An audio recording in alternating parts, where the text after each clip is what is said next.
Yes, I'm Batman. I'm Batman. I'm Batman, Alfred. I'm Batman. I am Batman. I'm Batman. I'm Batman. I'm vengeance.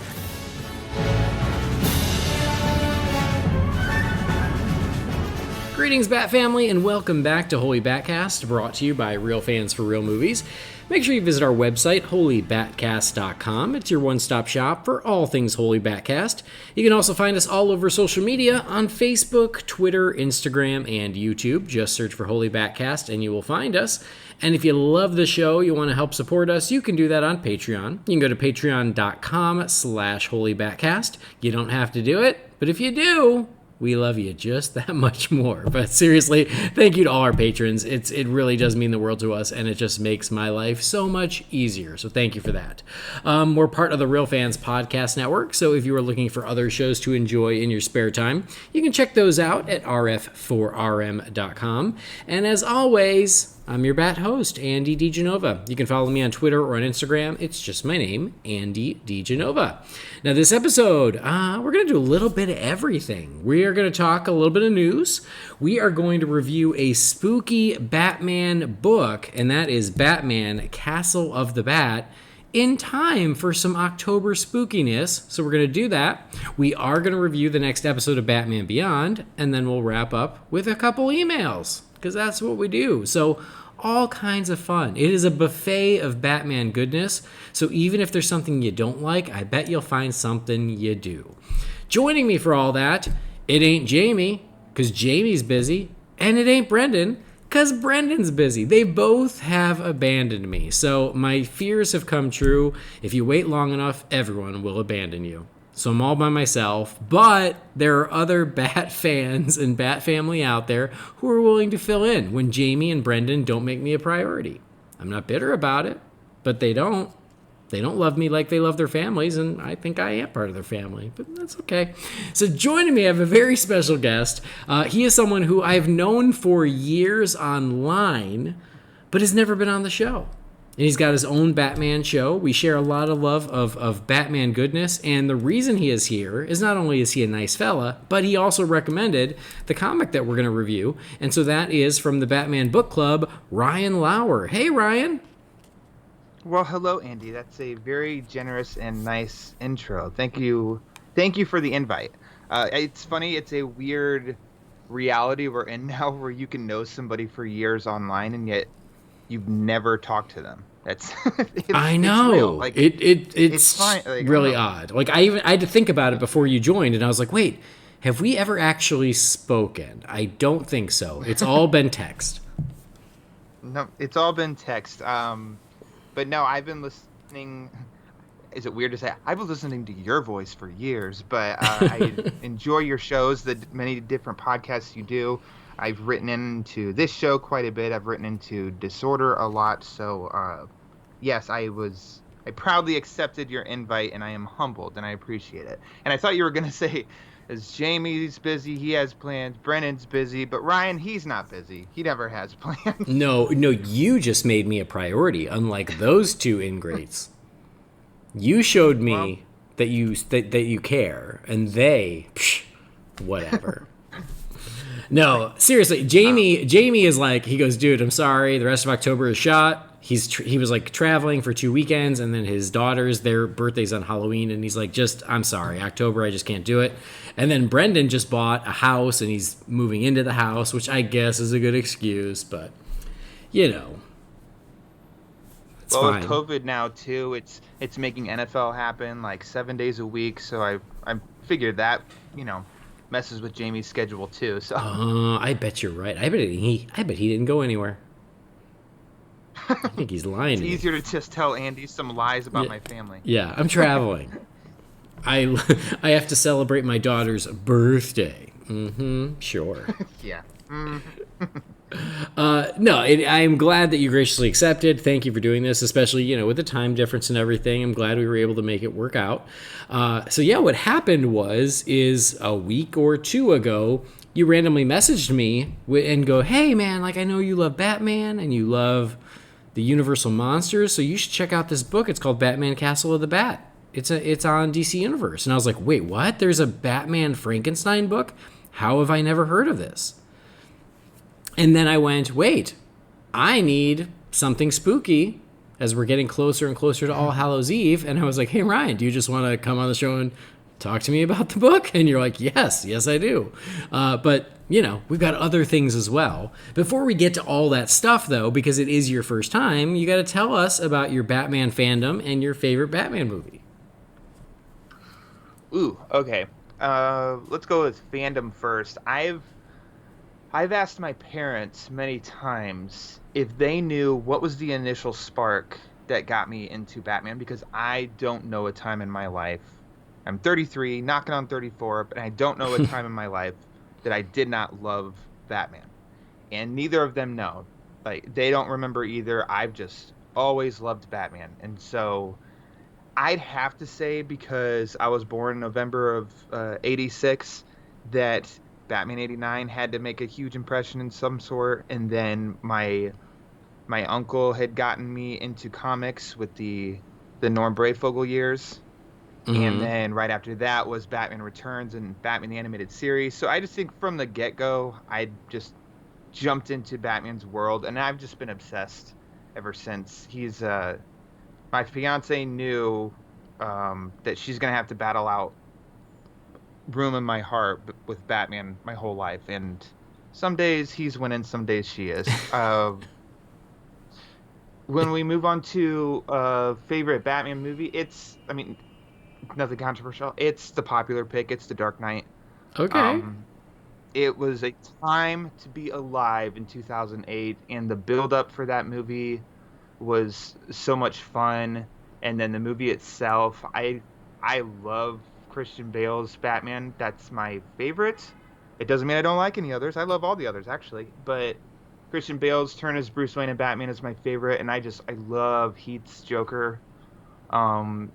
Different, obviously, from anything we'd had in comics, but there were such elements that, that really that's true to form Joker. That's true to form Joker. That it's just two of my favorite fictional characters in the same movie, and I love that movie. Awesome. Yeah, it was like 89. 2008 was also a magical summer where just Dark Knight was flowing through our veins. It was awesome. And the love struggle between your fiancé and Batman, it's a lifelong thing, man. It ain't going to get any better.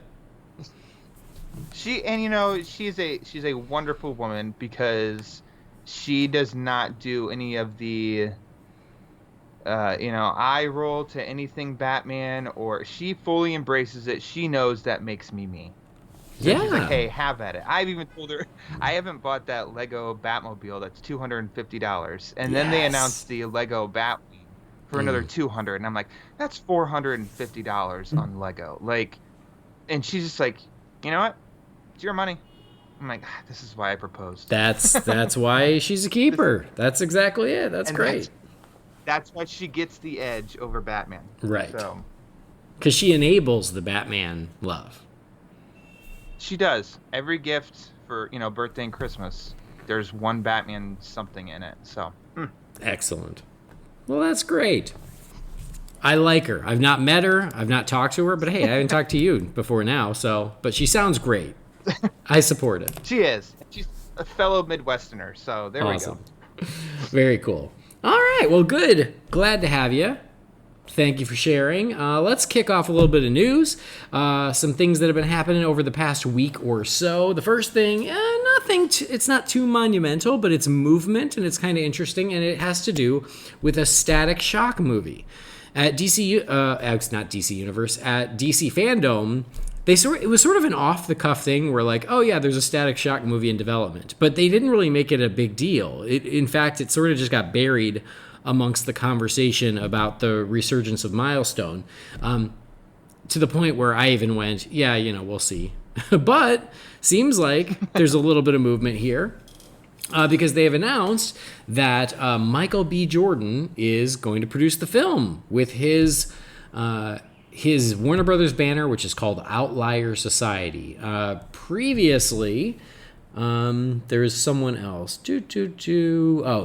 Reginald Hudlin was already signed on to produce, and so Michael B. Jordan joins Hudlin, and they are going to produce the Static Shock movie. And I guess Jordan is excited about it because he did tweet it out, and then he said, "I'm proud to be part of building a new universe centered around black superheroes. Our community deserves that. Outlier Society is committed to bringing to life diverse comic book content across all platforms, and we're excited to partner with Reggie and Warner Brothers on this initial step." So, again, nothing super firm about the movie other than it's continuing to take shape, and having someone like Michael B. Jordan, who's, a huge star, he's got a lot of clout, to see him get behind it and to help shepherd it along, that's exciting. That's pretty cool. What do you think?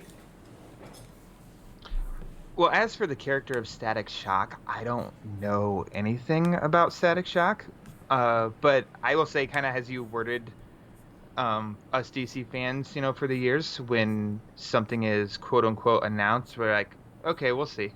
I mean, we're just kind of used to that. Yeah, well, especially with DC. Oh my God, like if I had a nickel for every movie that's been in development, like, come on. Exactly. But I think you get an actor with some clout like Michael B. Jordan, and he is full on attached, and even as executive producer, it'd still get your attention. But I think, one step higher, like a producer itself, it's like, okay, this has got movement.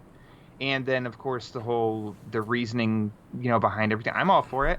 I mean, at this day and age, I don't think we should roll our eyes of like too much superhero anything. It's good for everybody when there's new stuff, because you never know. There might be, Static Shock might be another Black Panther or another Dark Knight.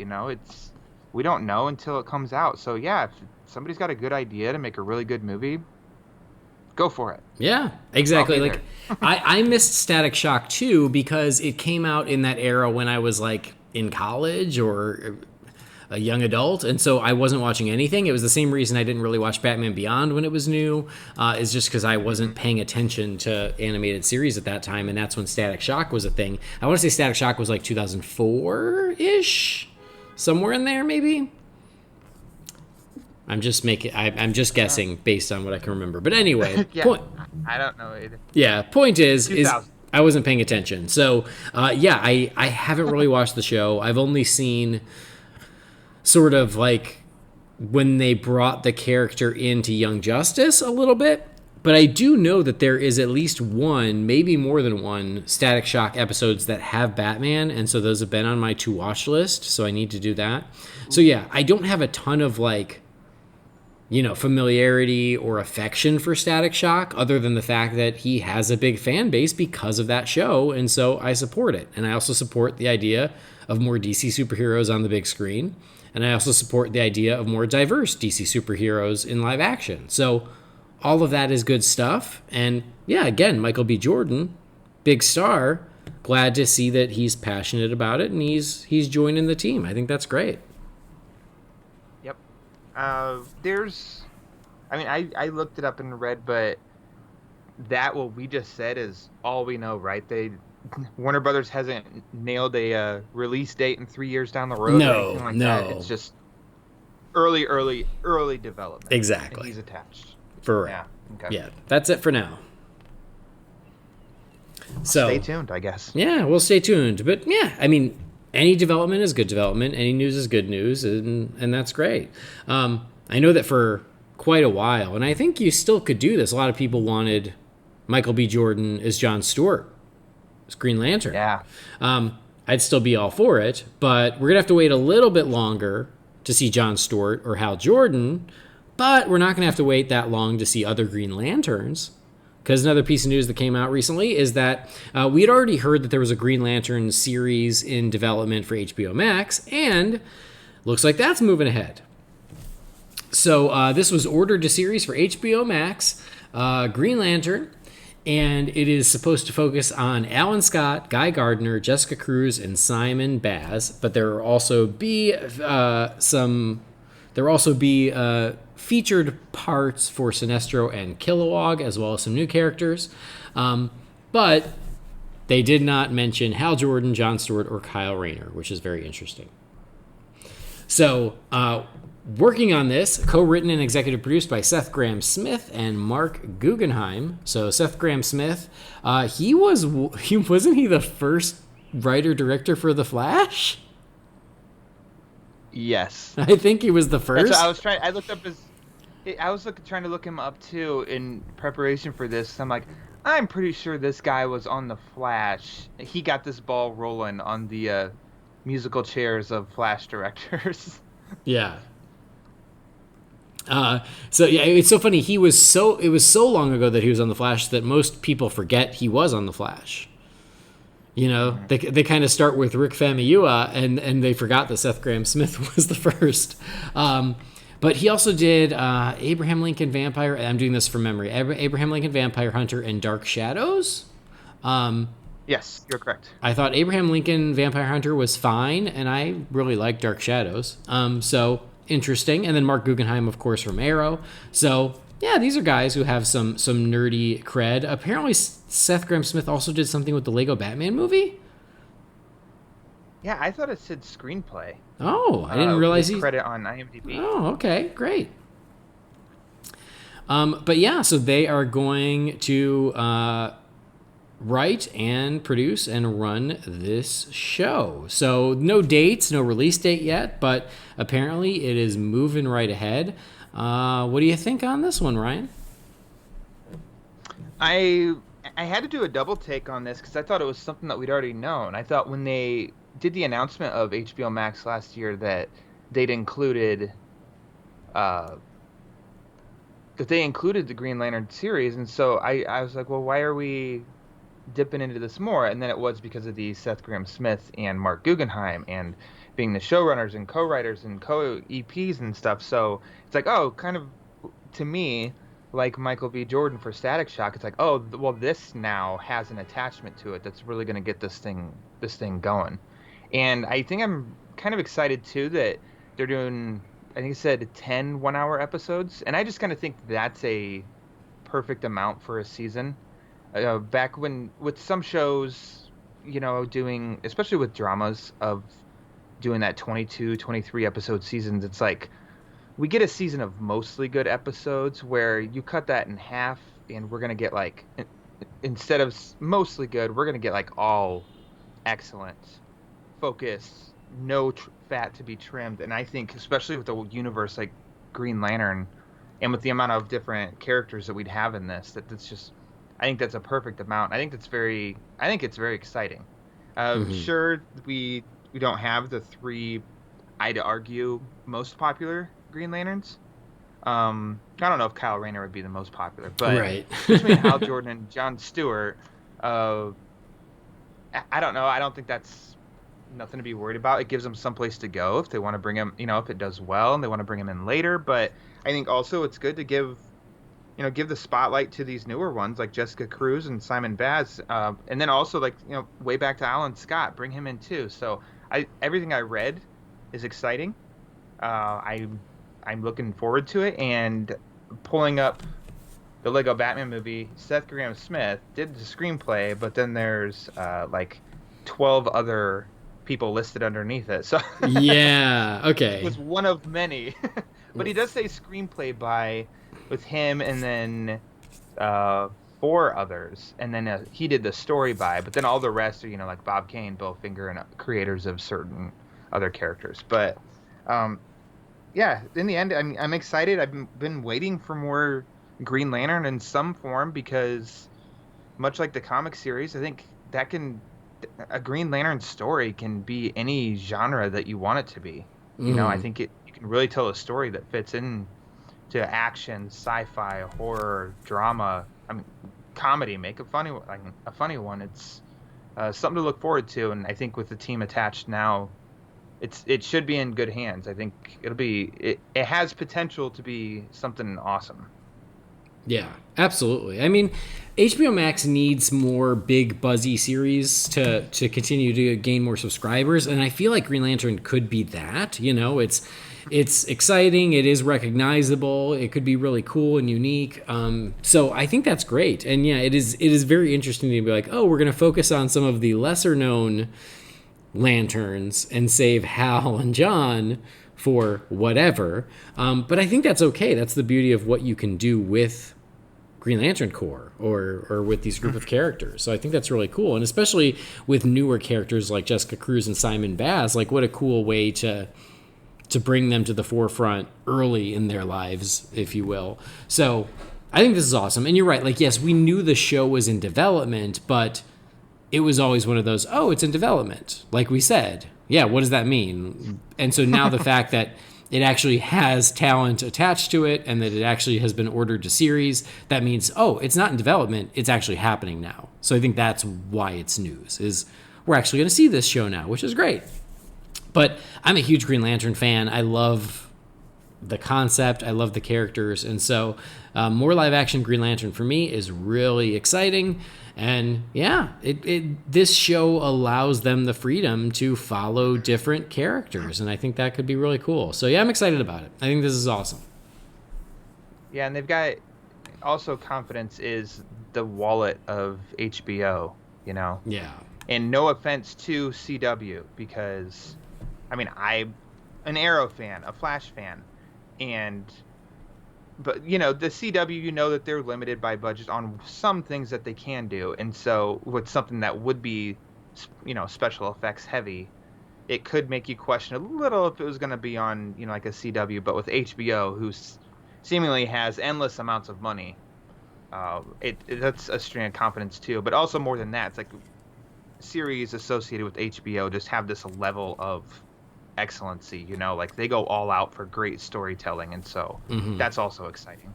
Yeah, absolutely. So it'll be cool. I mean, and we are now in the streaming wars, and it's time for HBO Max to pull out some big guns. Because yes, they're adopting all of the DC Universe shows, which is great because I love those shows and I want to keep them going. But they're not getting the buzz that they would have if those shows had premiered on HBO Max. But because those shows are already a couple years old, they're not as buzzy as something brand new like Green Lantern would be. So I kind of get that too.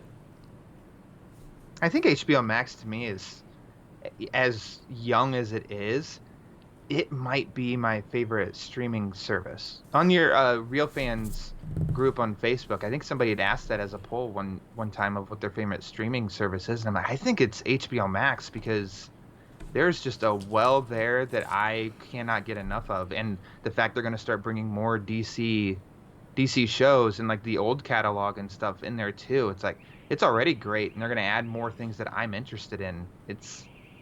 I'm a fan. I like it. That's great.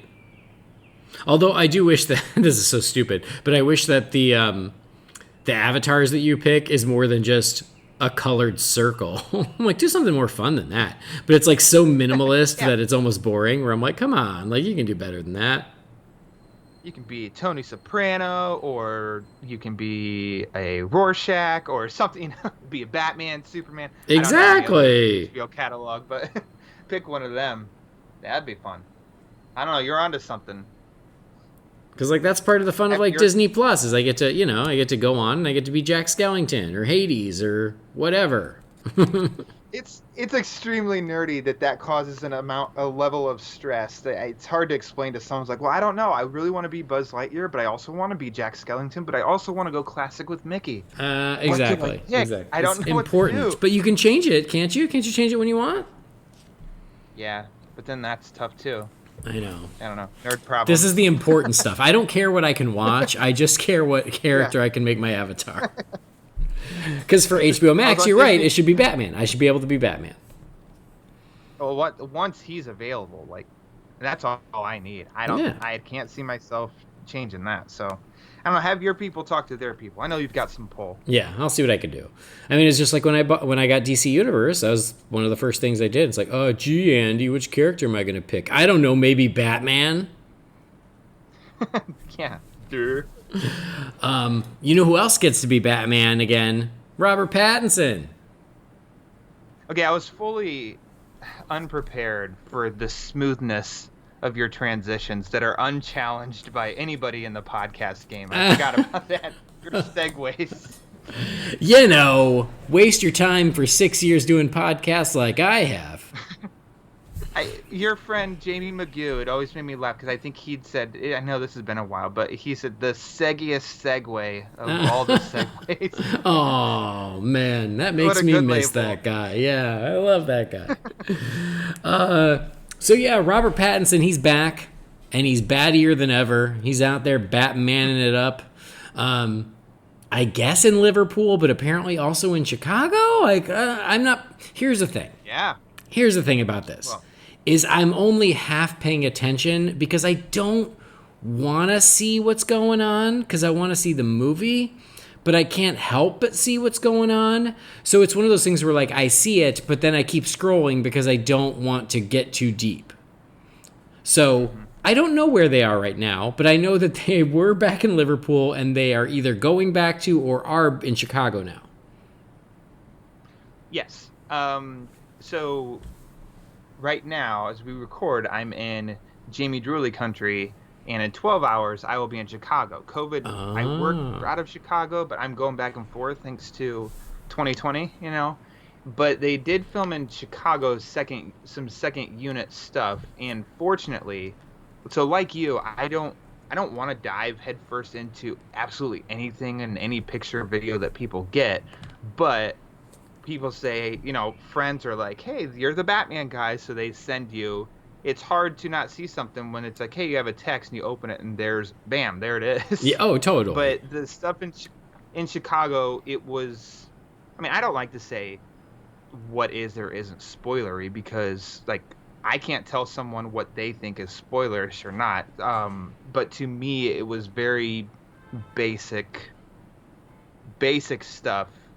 Filmed in Chicago for a night or two, and then I think they're going to film for a night again this upcoming weekend. So it's like second unit stuff in Chicago, but they're still in Liverpool. Yes. So thank you for being a better stalker than I, because I had no idea how. I didn't know where it all was landing right now. Well, I'd imagine too. It's hard when you're in China to keep track on what's going on here in the Midwest too. You've got your own things on the other side of the world, so it makes it a little difficult to keep track what's going on. That is also true. Thank you for understanding. Yes. So yeah, that's all. I think that's the extent of Chicago, and I don't think it's going to do any skyline stuff since Nolan shot the crap out of the city for his movies. But what I saw looked like lower street level downtown, and then outside of the Thompson Center, which is kind of a big like event center downtown. So there you go. All right, nice, good. Well, so the point is a lot of these on location set photos are making their way out there, and I don't seek them out, but I still, like everyone, I scroll through Twitter or Facebook when I'm bored, and I see them. So it's one of those things where it's like, I don't want to cover them in detail on the show, because for people like us who are like, oh, like if I see it, I see it, but I don't want to be spoiled just in case. It's like, I don't know quite how to cover it. So I just wanted to give more like just vague reactions of like what we're seeing and, how we're feeling about it. Because we are seeing a bit. I don't think I've seen anything I would consider spoilery, just more of Batman or the characters out and about on the streets, more of Colin Farrell as the Penguin, a little more Zoe Kravitz as Selina, a little more Robert Pattinson in and out of the Batsuit. Like, so that's not really spoilery. We've already seen them. So we're seeing that kind of out and about. But yeah, I mean, and some very cool Batman-y shots that have been out there too, which is pretty neat.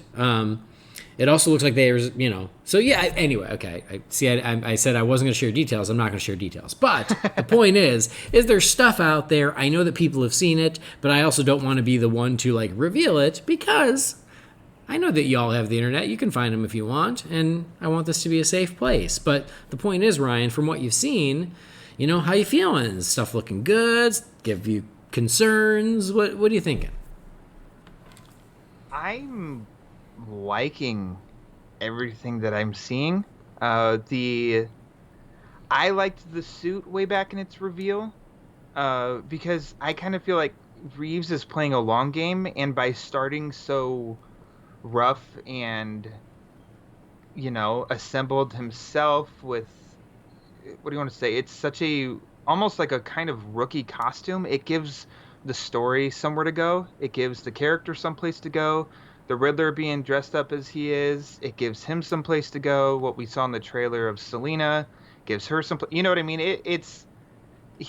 Reeves established at Fandom that this is year 2, so it's not the origin again, but it's still so early on that I would be surprised if we don't see another suit, a more polished suit in the first movie. Definitely if we don't see one in the second. What do I know though? I don't know anything. I'm just a fan. But I think for all of the characters, I think it gives them somewhere to go. So, the suit I'm most impressed by right now is Colin Farrell's Penguin suit. He is unrecognizable, I and love that it. is awesome. It's awesome. Some of the photos that you said, which I too won't go in detail, but I got a little excited with some on possibilities of where they can go. Something that just sparked to me is an influence. I don't know, because I don't want to say anything because I don't want to hint as if what I saw, even though to me I don't think that it really spoiled anything. But I'm liking the vibe, but I think my excitement level is definitely in check until we get through this roller coaster of a year and we can actually start to be excited about movies. Like, it's not that I don't want to see Wonder Woman 84. It's I will be excited when I know that when it is coming out, period. Yeah. Then I'll get excited again, because it's like, So the Batman, now knowing that it's over a year and a half away out, at least, it's like, cool, I will see everything, but my excitement's in check until, May or March 3rd. Yeah, now March. Oh man, no, I feel the same way. I mean, I will say that like seeing them out there in character and costume is cool and it's exciting. And for me, it's less about like trying to figure out the story or anything than just going, oh man, out there right now they're making a new Batman movie and it's gonna have Batman and the Penguin and Catwoman and the Riddler, and like just knowing that makes me happy, and knowing that they're shooting again and that the movie is moving forward makes me happy. And then just getting glimpses of some of those little wardrobe choices I think is really cool. There was one, and I don't think it's spoilery to say that it became a great meme, where it's Pattinson in the bat suit, which we've already seen, but he's also like in a robe. And that has already been memed to death, but I like it. My favorite one is where it says, when your costume is on point, but your mom makes you wear the heavy coat. Because for those of us who grew up in the Midwest, grew up in the Midwest on Halloween, that's what we would have to do. I didn't even think about that. Yeah, we have many trick-or-treatings when there's been snow. Yeah. And it's like, but Mom, underneath my winter coat, they can't see my cool costumes. Like, it doesn't matter. Yep. Like, it matters to me, Mom. Yep, that's Batman right now. So that one cracked me up. And then there were a lot of like side-by-side where it was like him like that, and then next to Lego Batman in the robe and all kinds. So that one cracked me up. And then, like I said, some things that imply some very cool Batman-y poses and visuals that I'm a sucker for. Yeah. I think the location that we're seeing has me really hyped because, as I'd mentioned, that my introduction, was kind of in the Brayfogle years, and I thought that he did some awesome, like haunting imagery, really cool dark imagery in all of his art for Batman comics. And I think like in Liverpool and some of these shots that were, or not shots per se, but like, this is where they're filming, and you see some of that. And then even with the trailer, I'm like, this is a cool looking Gotham so far of what we're seeing. The potential for this to look, its look could, like, it could be, what do you want to say? It could make me think of Burton's 89, but still be drastically different. But that whole haunting gothic kind of Gotham, I think that could be done really well and could be that has me excited. Just that whole atmosphere. Maybe that's the term I'm looking for. Yeah. No, I think I agree with you. Like, I love it when Gotham has a personality and has like you said, like it has character, it has age, it has it has atmosphere. Like, I love that about Gotham. And so, yeah, like using those types of Gothic architecture in, mostly in Liverpool, but, whatever they can get in Chicago or wherever else they might be shooting, I think is awesome. And that's all really exciting too. Cause yeah, I want Gotham to feel like Gotham City. I want it to feel different than just any old city. So yeah, I think that's a great point too. You're seeing just enough of that in these shots where you go, okay, great. I see where you're going. So it's cool. Yep. I don't have anything to add to that. Sweet. All right. Well, we'll see them. What can you do? And it's funny because I saw a little bit of back and forth on Twitter of like people being like, "Oh no, like don't share these," and other people being like, "Come on, like what else are we gonna do?" And a few years ago, I made a rule to myself where it's like I'm not gonna get all up in arms about stuff like that because there's nothing you can do about it. So just the movie's going to be the movie, and we're going to love it on its own terms, and you can't block it out. You can't block out everything that you might see leading up to it. So, we do. That's why, again, I look quickly and I keep scrolling. So that's I will say the way I approach it. I'm surprised at kind of like how it is thus far seems unavoidable, and the amount of people that just are flat out sharing and. Certain articles, as much as you try to navigate away from, it's like their headline is, new Batman movie has blah blah blah, and it's the picture like right on it, and like written in the headlines, it's kind of like, oh, okay, nope, nobody's playing the secrecy game here, like it's all out there. Hurry, click here, and and luckily, fortunately, just like I have friends that are that will share, I think they're also ones that are, hey, I saw something, get offline, stay offline, don't look, so I have some allies that will try and help. So, but fortunately, like you said, there's nothing that I've seen that has been like, damn it. I know, exactly. It's okay. Oh no, I wish I hadn't seen that. Like, yeah, mostly it's been fine. Which even if we did, I mean, how much do we know the movie? We're not there filming it, so I mean, I kind of see that angle too of.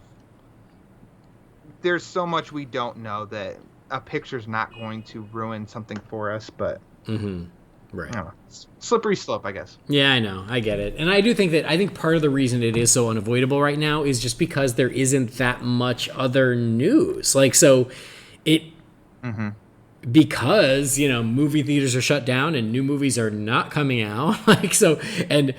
Not as many things are shooting right now. I think that there's just less noise for it to get lost in, which makes it that much more out front because it's one of the biggest things happening right now. And these sites that, to pay their bills, they need new news every day. And so this is what they're going to use because they don't have much else to use right now. Yeah.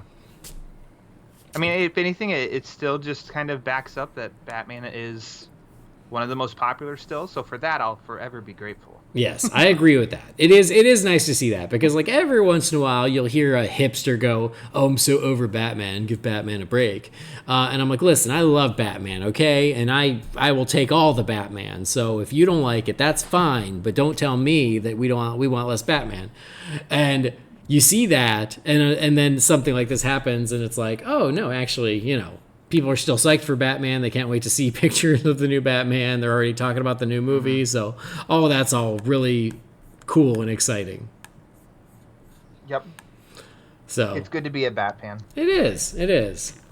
Yeah, I mean, when they released that teaser for the movie at DC Fandom, like the amount of views it racked up in 24 hours, it was another one of those just insane numbers. And I don't even remember what it was now, but I just remember going, okay, well, it's nice to see Batman still Batman, that most people aren't sick of Batman and they still want more. Yep. I hope people aren't sick of Batman because otherwise this show, what a waste of time. You're saying that you're years into it. I'm just starting. So yeah. And I'm taking such a smaller path with comics, so yeah, if people lose interest, I'm a goner. So it's been fun. Well, that's cool though, because I like that you're focusing on the comics. I always joke on this that, you know, when I do a comics related episode that that people like check out. It's not because people don't love comics. It's just that means they have to go find the comic and read it to feel like they can listen to the episode. And because of that extra step of homework, I think it's a deterrent for people. But I love that you're doing it. So I guess we got so sidetracked at the beginning. I forgot to even let you plug Batman Book Club. You'll plug it at the end, but you got the Batman Book Club. Yeah. Batman comics, and that's great because the beauty of that is you dig up Batman comics that not all of us know about, like you did with Castle of the Bat. So that's the beauty. I'd like to say that I found it on DC Universe, and DC Universe just also I've found makes it so much easier for people to do the reading because they just have to open up an app and there it is. So 100%. DC Universe, and thank you for books that are on DC Universe. But I found this in a comic shop. Really? Just going through the back issues on Batman Day, and they had such a back order of Elseworlds stories, and they were all in the bagged and boarded. So I couldn't even open it, and I'm just scrolling through, and I'm like, Batman Castle of the Bat, and I'm like, well, that looks kind of Frankenstein-y. Sure, I'm here to buy Batman comics today, so why not? And it's easier for me to buy a self-contained, story as opposed to, well, if I get Batman, 643, I got to see if it needs 644 too. Yep. This being Elseworlds, it's like it's just one and it's a little oversized. So that's like, okay, I'm getting some bang for my buck, and then it's a better payoff when you open it and you read it and you love it. So money well spent. This wasn't the only one that I bought that day, but this is the standout for sure. And then I could recommend it to people because it's on DC Universe, so everybody else can just, which is why I went to you. And I'm like, because I don't know what episode it was of yours, and I think maybe it was the Detective 1027 that had the Universal monsters in it. Yes, it was at the end. And you mentioned that, I'm like, oh yeah, Andy likes Universal Monster. I mean, everybody should like the Universal Monsters. I'm like, I'm just gonna throw it his way because it's DC Universe. It's easy to check out. So what a wonderful surprise on something that I had never heard of. Roll the dice, and then it's so worth it. Nice. Yeah, that's great. I love that you found it in an old school comic shop. That's great. And then, yes, for those of us who want to catch up with it, it's on DC Universe. So, yeah, let's do that. It's late October. This is perfectly good reading for Halloween. I think our mutual friend, Eric Carter, he's been, digging up as many Halloween-themed Batman books to read as well, which I love. I respect that. Because in the Real Fans group, we do the Scare-a-thon, which is just scary movies or Halloween-themed TV shows or movies, and he's doing essentially the comic book version of the Scare-a-thon where he's reading as many Halloween-themed Batman books. So hats off, Eric. Good for you. But yeah, this one's out there, and now, thanks to DC Universe, it's readily available to those of us who have the app. So yeah, let's do that in honor or just in time for Halloween. Let's take a look at Batman Castle of the Bat.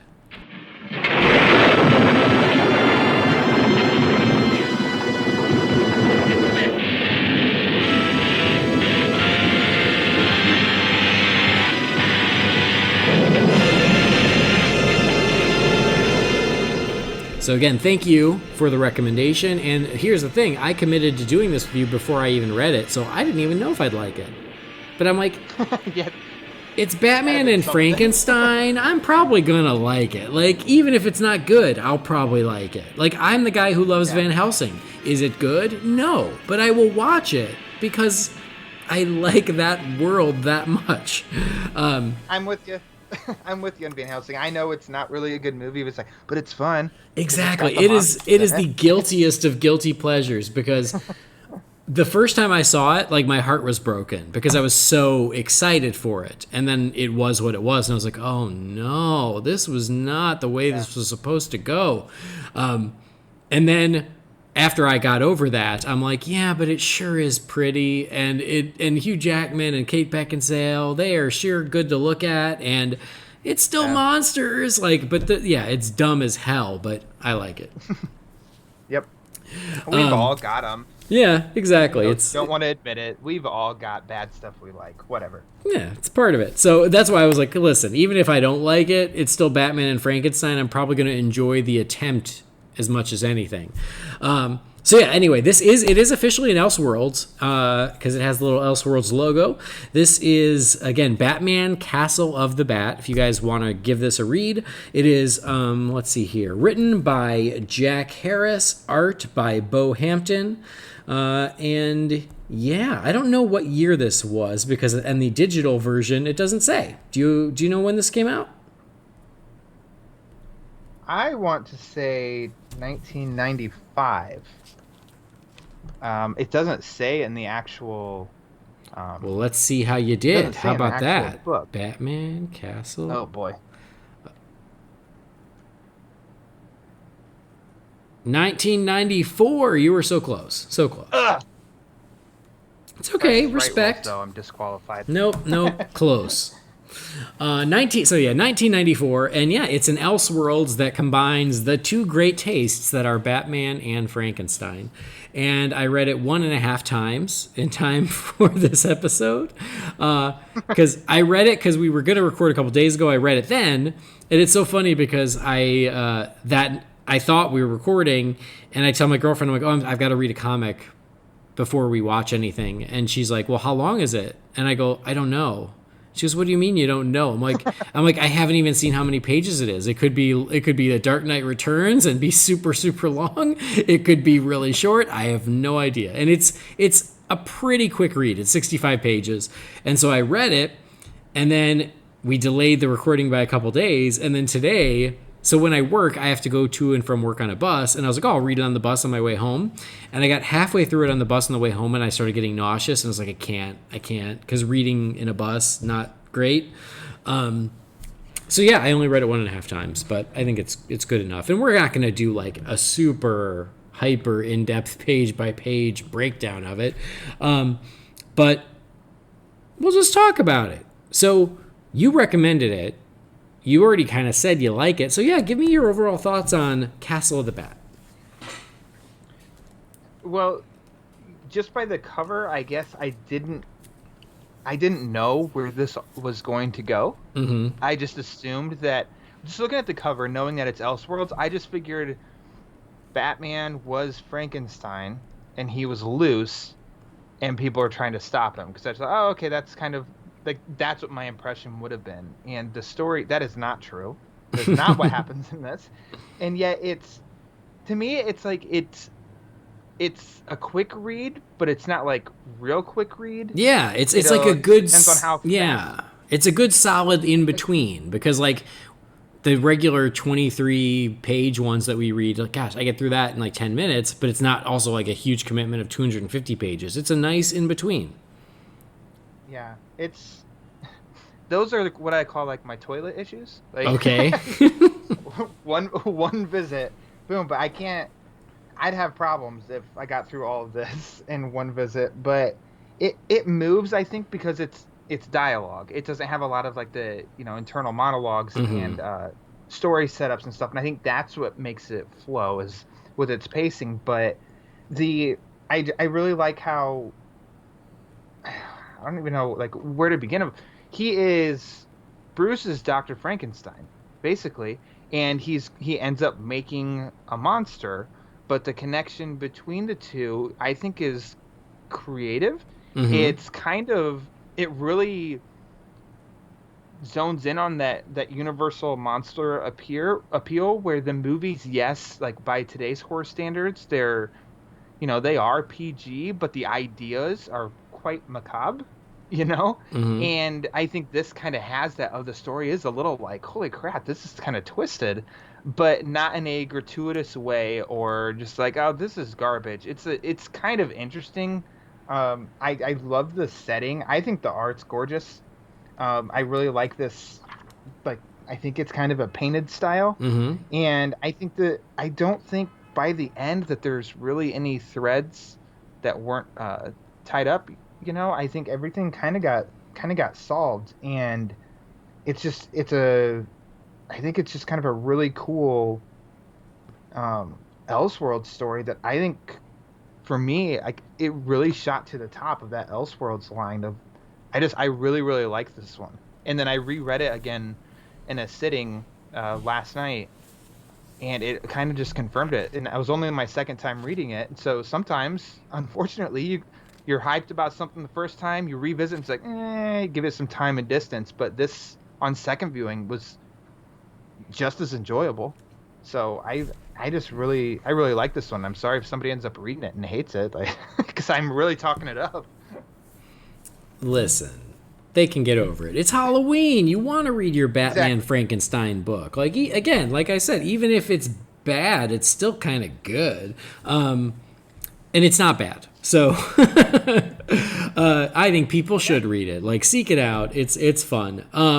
So I actually think, based on what you said at the end there, is as I started reading it the second time, and like I said, I didn't quite finish, I was enjoying it even more the second time, because at that point you do know where it's going, and you start connecting the dots earlier, and you realize how well constructed the story is, because you now have the whole picture. Because the first time I was reading it, like you, I'd never heard of this. I didn't know where it was going. I didn't even know who was Batman and who was Frankenstein. I didn't know how all that was going to play out. So I kind of spent the first half going, where are they going with this? I wasn't sure. And then once I read the whole thing and then I started again, I went, oh, now I see how it's all put together. So it makes more sense that way. It is interesting how they took the different elements of Batman and his origin and his story and then wove it together with the Frankenstein story. Because, yeah, the cover, number one, the cover's amazing. I love it. Because it looks like Frankenstein's monster in the bat suit being electrified, and it's so cool. But, yeah, like that, I was really going just by that. But it's very creative how they combine the two stories, because it is just as much of one as it is the other. But I guess I didn't even expect Bruce to be Dr. Frankenstein. I guess I didn't even think what it would be. I didn't know. So I agree with you about the artwork. I think the artwork is gorgeous. It is very unique. You're right. It's very painterly, but it's so cool, and it's so fitting for this type of gothic horror story. The artwork is terrific. I think the story is really clever and creative. So I like it. I do wonder, when you sent it to me, I went, well, like, why have I not heard of this? These are two of my favorite things. Why isn't this a classic? Like Gotham by Gaslight. And when I read it, I was like, I kind of get why it's not a classic, because I feel like it's very good, but it's not quite great. But I still think it's good enough that more people should know about it. But I feel like this one just sort of got lost to the ages for some reason, because there's some really cool ideas. I think what holds me back from loving it is I think they held themselves back. I feel like there were ways they could have pushed it even further with Franken Batman, or Battenstein, whatever you want to call him. So, I like it. Yeah, I just wanted more of that. And I feel like just as you thought you were going to get it, they sort of pulled it back and wrapped it up. Also, there's a twist-ish in it, and it's very similar to the twist in Gotham by Gaslight, where they introduced this random new character, this random new mentor figure for Bruce, and you're like, gee, I wonder who the secret villain's going to end up being. Is it this guy I've never heard of before, but who's in every freaking scene? Maybe it is. So I actually got a little... So for me, Ryan, you say you love it so much, but where's the negative? There's a negative for me, and I think some of the other characters, it got to me a little clunky, because there's a character at the beginning that escapes getting attacked, and then he goes back to, I don't know if it's he goes to another location where there's a room of he's a doctor, he goes to a room with other doctors, and then there's Dr. Wayne, and then it's like the character you just mentioned, and then that first character I just mentioned is also a doctor. It's like they were jumping back and forth. I think that I got a little confused with that, and then we started seeing more of the one. It's like, oh, okay. Wait, who is this one again? Which one is this? That was because there were two of them. Only confusion. Right. Mm-hmm.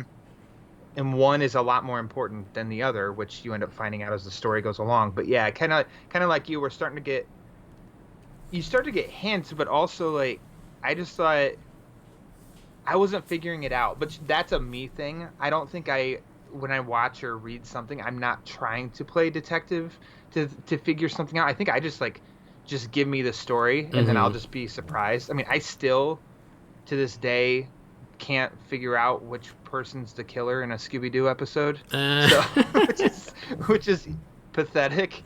But I just sit and watch, and I guess really shut off the brain in that regard. You know? Well, and generally I am the same way. Like if I know something has a twist, I don't want to know it. I don't want to try and figure it out in advance. I just don't. Like right now we're watching The Haunting of Bly Manor, and my girlfriend is like, she's like, oh, I have a theory. I think and I'm like, I'm not coming up with theories. I just want them to tell me the story. Like, I want to see how it comes together. And this was the same way. Like, I wasn't trying to figure it out, but it was just like, because this random older doctor just keeps showing up and they keep saying his full name all the time, I'm like, well, obviously this guy's up to something, because he's not, otherwise he wouldn't be that important in this story. Well, and then it's funny because again, on a second reading, and again they pulled the same exact thing at Gotham by Gaslight. It's the same thing. Whereas like at the beginning of Gotham by Gaslight, you meet this random guy who is like a mentor to Bruce, and at the end he ends up being the bad guy, and you're like, so it's like it's so similar. Well, it makes me feel more of a fool on the second visit, because then I'm like, it's right there, like yep, that's pretty obvious. Yeah. So I really do, without even knowing it, I just realized in my later years that's kind of how I'm enjoying entertainment, is not trying to piece together, and just in the end when they present the twists, then I just kind of go with my gut feeling. I'm like, did I like that or not? And here I did. On second viewing, I'm like, well, at least it kind of adds up, the motivations of this guy and his actions, why he's popping up to Bruce. He's being very resistant to Bruce experimenting. Mm-hmm. And that does kind of make sense as time goes on. So, yeah. Yep. There we go. Yeah. No, it makes sense. My sense, I guess. I get it. Well, and yeah, just to give people kind of an overview, kind of a synopsis. I mean, we are speaking freely. Sorry if you didn't want to be spoiled on a 1994 Elseworlds book, but I mean, it's Frankenstein, It's Batman. So as we said, Bruce is essentially taking the role of Dr. Victor Frankenstein. He is a doctor. Like, after his parents are killed, their last conversation is that, you know, his father wants him to be a doctor, and so he becomes a doctor instead of a billionaire playboy. And he starts doing these experiments, and then that leads him to essentially become Dr. Frankenstein, even though he's Bruce Wayne.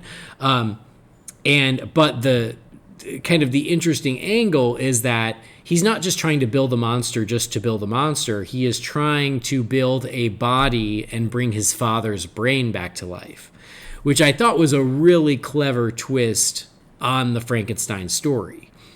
And it also was kind of interesting in the way when he was building the body, he was like, oh, the biggest and strongest parts are what we choose because my father deserves the best. And so Batman, traditionally, he trains his body to be like the peak of human perfection. And here he's building a body to be the peak of human perfection. So I thought it was a really nice metaphor for what the Batman we know did with his own body, and here through the lens of Frankenstein. I thought it was an interesting way of doing it. Mm-hmm. And as with any interpretation too, though this story is really different from normal Batman stories, it still has elements of the Bruce Wayne and Batman that we know and love. And definitely at the beginning he has this, because everything's got to have a Wayne murder scene. Of course. He vows that that not only does he need to make his dad proud, but like, well, he makes, instead of becoming Batman, it's like, I shall become a doctor. It's like the rest of it's the same. It's just, I shall become a doctor. But then also that he's going to kill this quote unquote Joe Chill. And then he has the opportunity in the story, and he refrains because he knows that's not the right decision. That's not the right call. And it's like, oh, that's that's true to form with Batman too. I mean, I could accept because of it being Elseworlds story too, of like if he's just some murderous dude and he's just like and rips him apart or something. But the fact of like that hit me a lot better because that's true to character. The story's different. It's weird and everything, but it's like, oh, but Batman's still kind of Batman in this, and so that's another element that I like too. Yeah. So he creates the monster, and then the monster becomes Batman. So this, like, Bruce is not Batman. Bruce creates Batman, but Batman is Frankenstein's monster with the brain of his father, Thomas Wayne. And so, yeah, like, there is just sort of an innate sense of justice in the monster. And so, yes, he starts, defeating bad guys. Like, there's this... It's like this string of robberies that are happening in the city, and so this mythic Batman starts taking them out. And again, I wanted more of him because he's just not in it that much. It's very much about Bruce and this Dr. Seltsam or however you say his name. Like, I just wanted them to go harder on the Batman part. Like, let's see more of him. Let's really cut him loose in the city, but they just keep him in the shadows and he's not that involved that much. He's just sort of out there.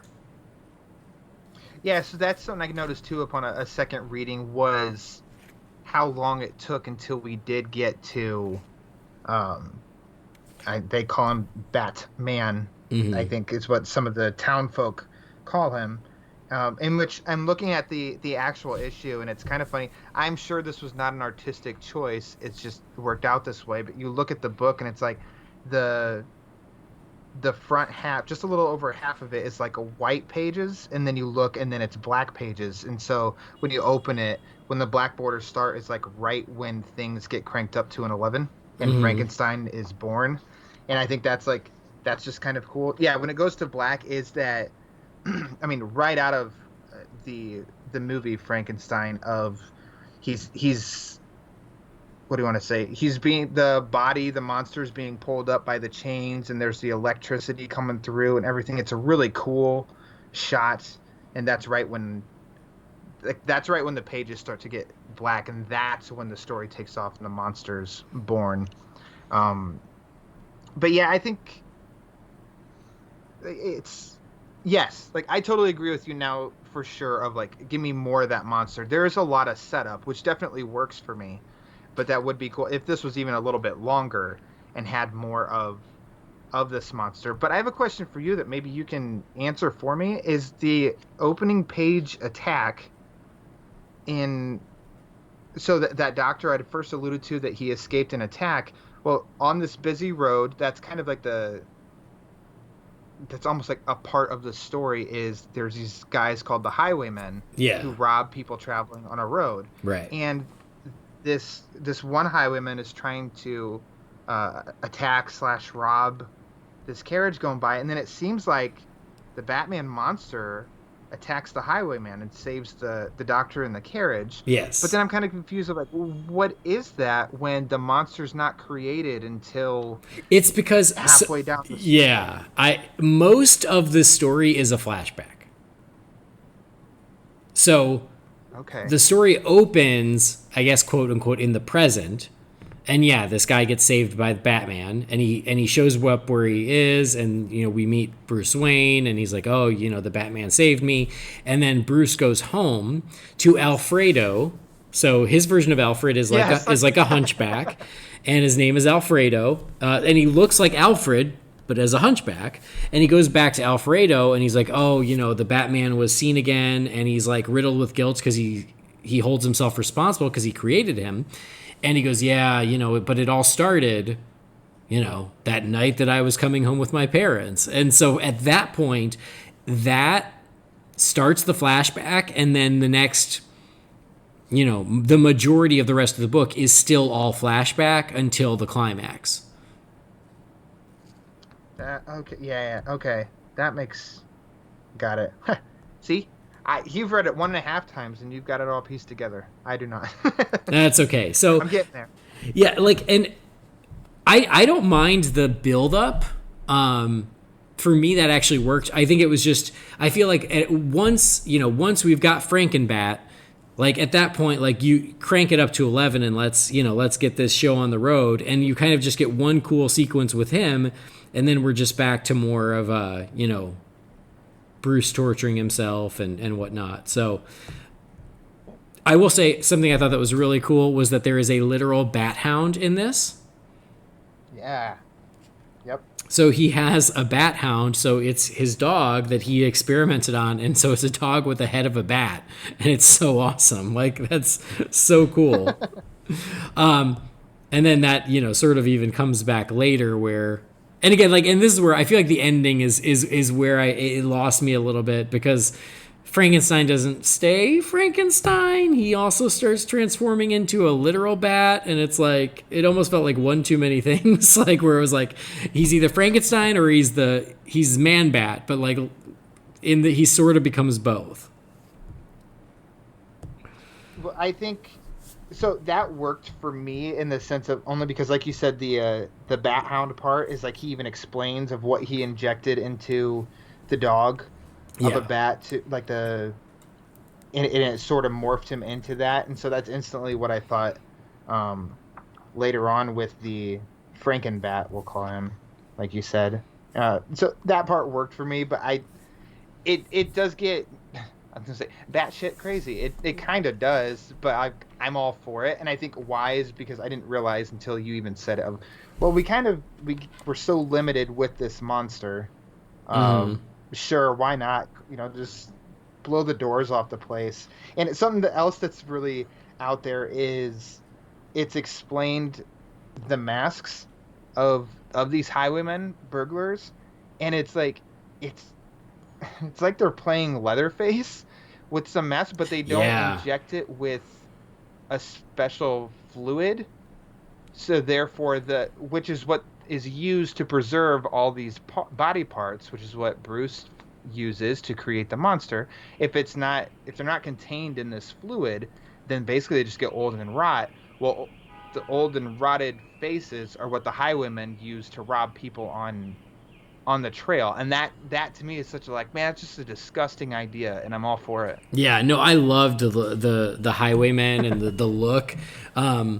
Yeah, one of my favorite pieces of art in the whole thing is that first highwayman that we see at the very beginning, and the way he looks with that rotting face. It's so cool. So, and I will say that there's some really neat imagery throughout with Frankenbat, with the highwaymen, and then even with Frankenmanbat at the end, really leaning into the gothic horror of it. And that's, and so as I said when I started, I knew I was going to like it just because of that, because it's the aesthetic of the classic monster movies, but with Batman.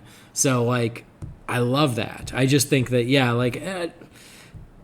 I don't want to say the story didn't come together, because it does. It all makes sense. I just think that maybe there was a better way to piece it together. I think that I think would have felt a little more satisfying, Yeah. And you wanted more. Yeah. So leave me wanting more, which is, I guess, always a good thing. That too. Yeah. Oh, I'm sorry. I was just gonna say, like you said, with some of the images, that one with the Frankenbats / Man-Bat at the end, and he's carrying the woman, it's a full page spread, and he's got her in his arms, and he just enters the room. I don't want to spoil from there. He's carrying her. I think that is a really cool monster image. Oh, it's awesome. And then the one that I'd mentioned, almost like right before the lightning's gonna strike, down in Dr. Wayne's laboratory as the monster is being chained up, because that's such a cool set piece, in the Frankenstein movie itself, but here I think it's recreated to perfection. I think that also is a really cool image. Those are just two instant images with this now that I'm like, oh yeah, these two panels are awesome. Yeah, it's stuff like that totally makes this work. Is again the really neat art style with that gothic imagery. It's so cool. So yep, I agree with you completely. I think it's awesome. And as I went through, I was just like, oh man, I want more of it. And like you said, it left me wanting more, which I guess is a good thing. Yeah. The artist is Bo Hampton. I looked him up, and he's got a werewolf story that I need to check out, but he also did art for a Sleepy Hollow comic. Oh, I that's have awesome. to track that down. I can't imagine how cool that probably looks. So I got to look on eBay because it wasn't available anywhere digitally. And I need to see this. That's cool. Because I love Sleepy Hollow, and I like this Me guy's, I like too. his work. Well, His style. apparently the new Detective Comics is very Sleepy Hollow inspired. I have purchased it. I just have not read it yet. But yeah, it's in my scary reading to-do list over the next couple days. Keep expectations in check. But I don't think you're wrong, and I think you won't be disappointed. It's just sometimes if things reach super hyped level, when you finally get to it, it doesn't meet that, but it definitely has Sleepy Hollow vibes. Okay. I loved the issue, so there you go. I mean, it's an awesome issue. Awesome. All right. Well, expectations in check, but I'm looking forward to it. I bought it sight unseen just because I heard that it was very Sleepy Hollow inspired, and I was like, good enough for me. I'll buy it. Yep. You say Headless Horseman, I'm there. See, that's Universal Monsters, Headless Horseman, anything Halloween. I'm an easy lay. Yep. Aren't we all? And if not, I don't want to know you. I mean, all the best people are. So, yeah, I mean, really cool stuff here. And again, creative ways. What I was going to say earlier was that I love that Commissioner Gordon became Burgermeister Gordon. I think that is a great touch. Again, Alfredo is a great touch. Because Alfred becomes the assistant, I like that they still give a little nod to Fritz at the beginning. So Fritz works with one of the doctors, which is a nod to Frankenstein, because Frankenstein's original assistant was not Igor, it was Fritz. So yeah, it's interesting though that the female lead is just some new character named Julia. I thought that was their nod to Julie Madison. Oh, maybe. Was Julie Madison like Nothing. really big in 1994? Because then that would make sense. That was just, I think she was the first love of Bruce's in the comics, like way back in the beginning. I always forget about Julie Madison. I'll be honest. I always forget about her. So I didn't even make the connection. I just went, Julia? Who the hell's Julia? Like, why wouldn't her name at least be Selena or Vicky or something? I didn't even think of Julie Madison. Yeah. I mean, nothing I've come across is saying I'm wrong, other than the fact of, well, her name's not Julie, it's Julia, Ryan. Yeah. But nothing, I don't know. I just took it that way of like, sure, this is the Elseworlds Julie Madison. Yeah, you're probably right. That's how I played it. And I'm ashamed of myself that I didn't even think of that. Yeah, so her first appearance, Julie Madison's, was in Detective Comics number 31. So I think that she was the first love of Bruce's life. So I don't know. Take it or leave it. If it works for you, it works for me. I'll say it's Julie Madison. Well, this is something that like I would love to see them take another crack at this, kind of like they did Gotham by Gaslight, as they took the book and they made an animated film, but then they changed things and brought in different parts of the mythos. Like, I would love to see this turn into animation and then, make Julia Selena, give her a more active role, because literally she's like, I'm coming to town to comfort Bruce. And Bruce is like, I don't want you in town. And she's like, that's okay. I'll just be waiting. Girl. It's time to live your own life, okay? I mean, Julie Madison was more integral to plots than Julia here is. Yeah. But I don't know. But whatever. That'd be awesome. There's just not enough Batman Halloween stuff. And this could be such a cool oh my God. animated movie or something. That was something I forgot to mention about the set photos. It seems there is further confirmation that at least part of the Batman will take place at Halloween. Okay, yeah, I didn't want to say anything because I don't want to ruin something for somebody, but yeah, that's interesting. That's not spoilery, right? Like we've all I feel like it's common knowledge that like the movie had a Halloween vibe. There were initial set photos with pumpkins way back when. So I was like, there are just additional set photos that came out a few days ago that I went, okay, I do think this is a Halloween movie, or at least part of it is, and I like that. It's what is in the picture that I think has me scratching my head a little bit. Well, I can message you or something like that. I don't want to say it here. So. Oh, I know what you mean. Okay, good. I know exactly what you're talking about, but back to the initial point is, yes, like I've said it many times for many years, is there does need to be more Batman Halloween content. Like, I got a podcast to run, and I like doing seasonal episodes, and you got to feed me material so I can keep doing these, and that's why I was like, do this. But yeah, like, especially for this, like, I know it doesn't have the name recognition of a Gotham by Gaslight, but it's still such a cool amalgamation of two really neat things that, like, you could take that, put it in animation, and then that's your chance to tweak the story or do something different with it. And I don't know, I'd be all about it. I think it could be awesome. And the animation that they could do in that gothic horror style, oh man, it could be awesome. I mean, it's 19th century. It's got castles. It's got dungeons. It's got fog. It's got monsters. This would be, I'd imagine, like an animator's dream. Yeah, There's exactly. So much cool stuff they could create with this. So, yep, I'm all for it. My money says that it'll never happen because this book is 26 years old and nobody's heard of it. So. Yeah, exactly. I wouldn't expect it to happen because it's not even known. Like, I mean, come on, like, we live and breathe Batman, and you had to find it in a pile in the back of your comic shop, and you had to tell me about it. Yeah, and it was cheaper 26 years later than the day that it came out. Usually back issues of stuff, they like to raise the price, and no, it was $5.95 back in 1994, and I paid $5 for it. Wow. I'd have bargain. paid 10. Definitely. Yeah. Awesome. All right, well, why don't we give some closing thoughts on Castle of the Bat, and then we will move forward. Okay. You want me to go first? Yeah, go first. All right. I love it, even with some of its valid critiques. Very valid. I can still, especially after second reading, I love it. I think it's great. I think it's great seasonal reading. I think anybody that listens to your show probably shares your love and my love for seasonal holiday cheer. This fits in perfect. I would take a break from your Scarathon or Horror Fest and read this Batman comic. It's easy. It's on DC Universe. Yeah, the art is kind of the star of the show, I think, but that doesn't mean that the story isn't good.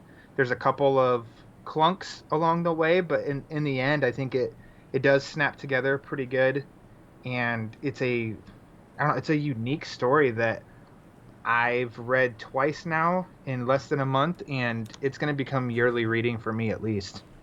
I really dig it. This is good stuff. No, that's great. Yeah, make it a Halloween tradition. And it's funny because, like I said, as I started reading it the second time, I was enjoying it even more. So I do wonder if maybe some of my nitpicks are less of an issue on repeat readings, because that has happened with a lot of things before because it manages your expectations. Yeah, I just think my only real nitpick is just I wanted them to just crank it up further, to go further with the concept. Let Frankenbat go wild in the city. He never even makes it to the city. You know, like, just have a little more fun with him, I think. But, like, what a cool hidden gem that this was, and I'm really glad that you recommended it. Because, yeah, like, the art's amazing. The story is good. I mean, maybe it doesn't deserve to be held up like The Dark Knight Returns, but it still deserves to be remembered and enjoyed. It is absolutely worth your time. Yeah, like, what a cool combination and what a cool find. I really like it. I like the gothic imagery. I like the creative ways they took elements of Batman and elements of Frankenstein and wove them together. There's some really neat ways that they do that. It's very clever, and yeah, so it's absolutely worth finding and seeking out. And like we said, it's a relatively quick read, less than an hour of your time to read this, put on some spooky music and enjoy it because it's good viewing for late October. So I think Batman Castle of the Bat, it's a hidden gem that deserves to be rediscovered, and I'm glad that, Ryan, we are doing our part by putting it out there on this show. And since my first reading, Anybody who will listen that reads comics, I've been saying read Castle of the Bat. Oh, really? Read it, and I'm just gonna keep. I don't know. I'm just gonna keep directing that, because I think us comic nerds, we love to hear like, what's a story, like you just said, what's a hidden gem? What's something people don't know? And now I've got it at the top of my list. Castle of the Bat. Dude, that is such a great point. You don't know, like, I mean, if you listen to the show, every freaking week we get an email that goes, hey, I'm diving into more Batman comics. What should I read?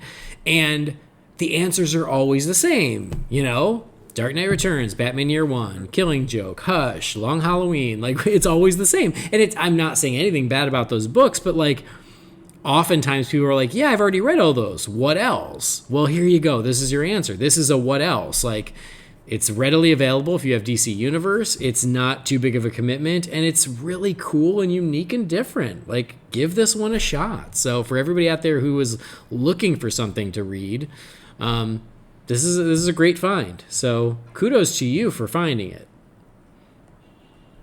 Well, thank you, sir. And kudos to me for listening. Reading it. That's right. And not just saying, yeah, thanks, Ryan. Go back to your own business. Now back to the book club with you. Yeah, get out of here. Get the heck out of here. Well, so it sounds like you can find it cheap in the old physical space, or, again, if you've got it, like, you can get it digitally. It's definitely worth checking out. So good recommendation, Ryan. Thank you for that. I appreciate it.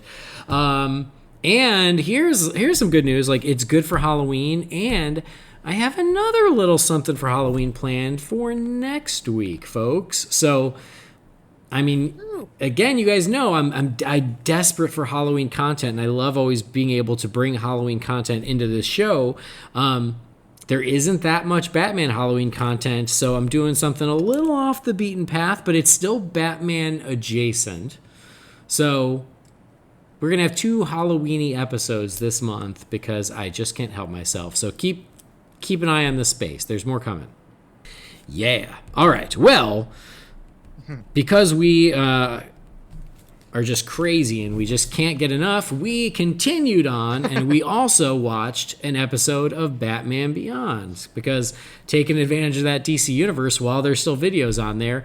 I don't know if, like, just January 1st, all the videos are just going to poof disappear. I have no idea how that's going to happen, but for now, I'm taking advantage of that subscription. So we did watch the next episode of Batman Beyond. So Jamie, Brendan, you guys both owe Ryan a Coke. So he's doing this for you all. But anyway, yes. So without further ado, let's check out the next episode of Batman Beyond.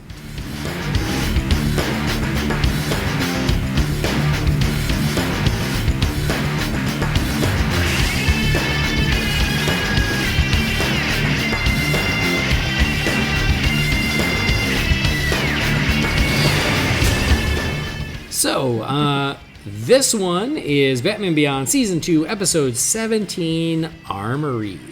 It aired on March 11th of 2000. So, in this episode, we meet this new family who we've never met before.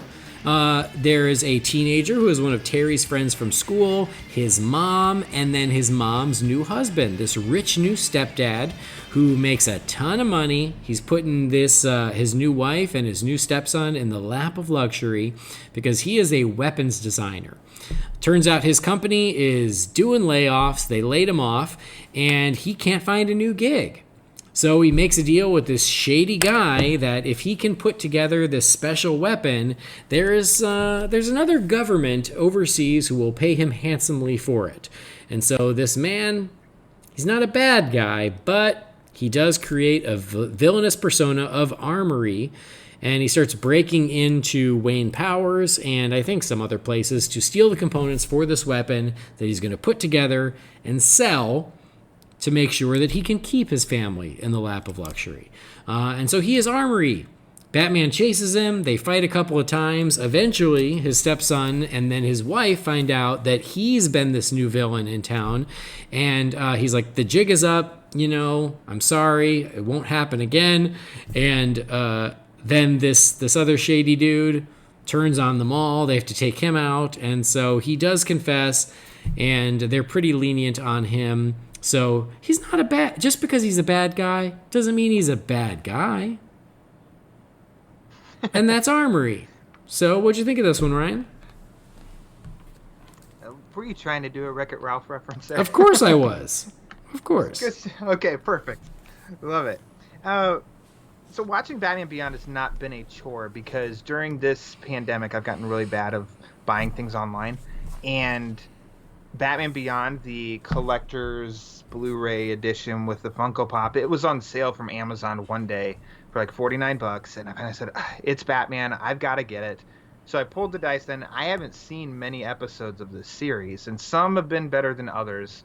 And so I've been going along, watching them with you guys, and this one was definitely, I think, not a chore.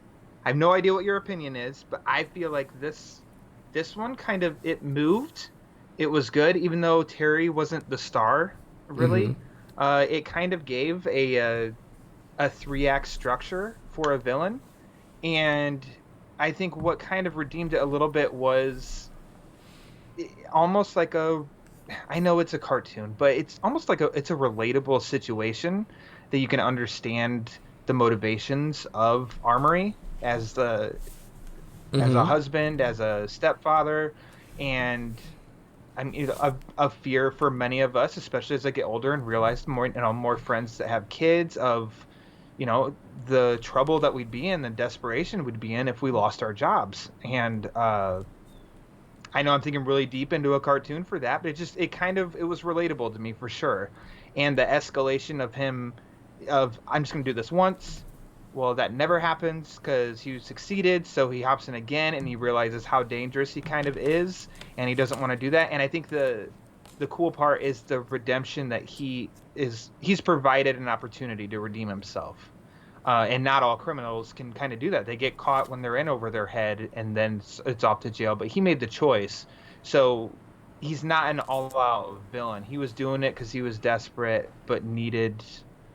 he had a chance to be like, no, this is wrong. And he puts a stop to it, and he suffers the consequences from it. But I think this is kind of a strong episode. I don't know anybody's opinions on this one. I'd never heard of this episode before. So curious what you thought? Okay. But I liked it. Good. I like when I can get your thoughts unfiltered. I did not give anything away. I didn't like it as much as you, but I thought it was fine. Okay. Like, I thought this was a fine episode. Okay. It's funny because I feel like the biggest drawback to Batman Beyond is that their Rogues Gallery just isn't as strong as Batman's Rogues Gallery is traditionally. Mm-hmm. But I still always like seeing them try. I always like their attempts to create a new Rogues Gallery. Some of them work better than others, but I always kind of take my hat off to them when they're like, nope, we're going to try and create another villain, because good for you. And I agree with you in your point in that, like, this is a very different type of villain. It's a guy who he makes a bad choice when he's under some really harsh circumstances, but he's not a bad dude. He doesn't want to be a villain. He doesn't want to fight Batman. He just wants to provide for his family. So he's relatable and he's likable. He's actually likable through the whole thing. And so I thought that was kind of interesting and kind of neat. But, like, am I clamoring for the return of Armory? Not really. I do like that his family does find out, and you're right. He actually, when push comes to shove, he does the right thing in the end, which was neat. But yeah, I think I didn't love it because, yeah, Terry's around, but it's not that much about him, and Bruce isn't here at all. And Bruce isn't in this episode at all. Mm-hmm. And I feel like, yeah, that's a bummer. Yeah. Because that's my link to why I ever even gave this show a shot, was because they blended in the old with the new. And if, for me, and I think for a lot of people, because we can be stubborn and very committed to the past, it's like that's a good way of, handing off the baton, is the character you love gives it to this one. And I don't want to say episodes suffer, but it's definitely noticed when Kevin Conroy is not in an episode of Batman Beyond. Yeah, exactly. Like, it's funny because, yeah, for all the new characters, he's still the best part of it. And so you're right. Like, when he's not there, there is something missing. And I'm with you. I don't know if this character or Armory ever pops up in the series again. I hope not, because to me this is a contained story that if he there's no reason that he needs to be Armory again, and then it would only kind of diminish this story for me. And I like eye roll, like, oh gosh, we don't need him back. Because I don't need another version of this. He's not a rogues villain. He's not. I don't even know that it'd be tough for me to call him a villain. It's just a desperate guy in a situation. But those points aside, like, yeah, I'd already said it. I like this. Yeah. Okay. That's something okay. I do find funny. If I may say so, I laugh. Now it's because once you notice something, you can't shake it. I laugh on definitely the approach with this show and how they have to, like, all right, wait, cue the electric guitar, and then they just go balls to the wall and like, and they did it. I don't know how many times here, and I think it was the first confrontation between Armory and Batman, and they're just busting out and rocking, and then it just stops because it's a tense moment, and then Terry comes around the corner and Armory shoots something at him, and then they just once again just start rocking out again, and I audibly laughed at that, and I'm like, man, they're really pushing of, like, you know what's cool is having some rock guitar playing, and then there's like some kind of like there's somebody doing vocals with it too. I don't know if you could notice that, and just like, ooh, yeah, like weird. Wow, I've never noticed.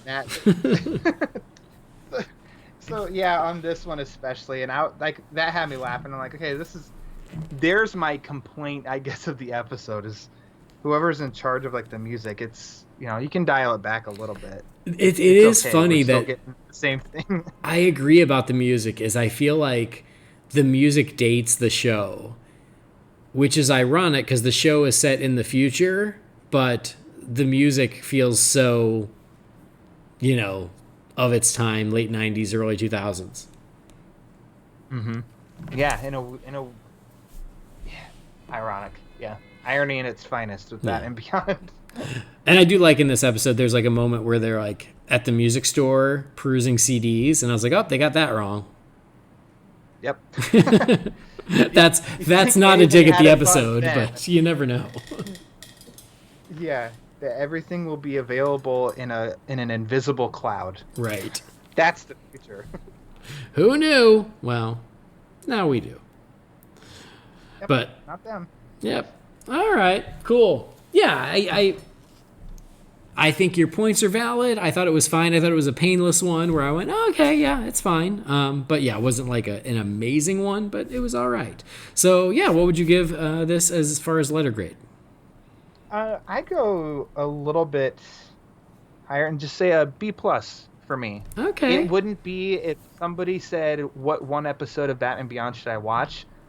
I wouldn't say this is the showstopper by any means, but if somebody needs a good episode, this would be in there, and I think a B+ is B+. All right. Cool. I would be C+. C+. Okay. C+. All right. Cool. Well, there you have it. That is Armory. And so if you're following along, next one up is Sneak Peek. So watch that in time for whenever we do the next episode of Batman Beyond. But we can't say goodbye until we check in with you fine feathered finks. So it is time to open the Wayne Manor mailbox. It's time again for the Wayne Manor mailbox. You've got mail. Darren, what is a letter for me? Maybe temporary. She wrote a letter.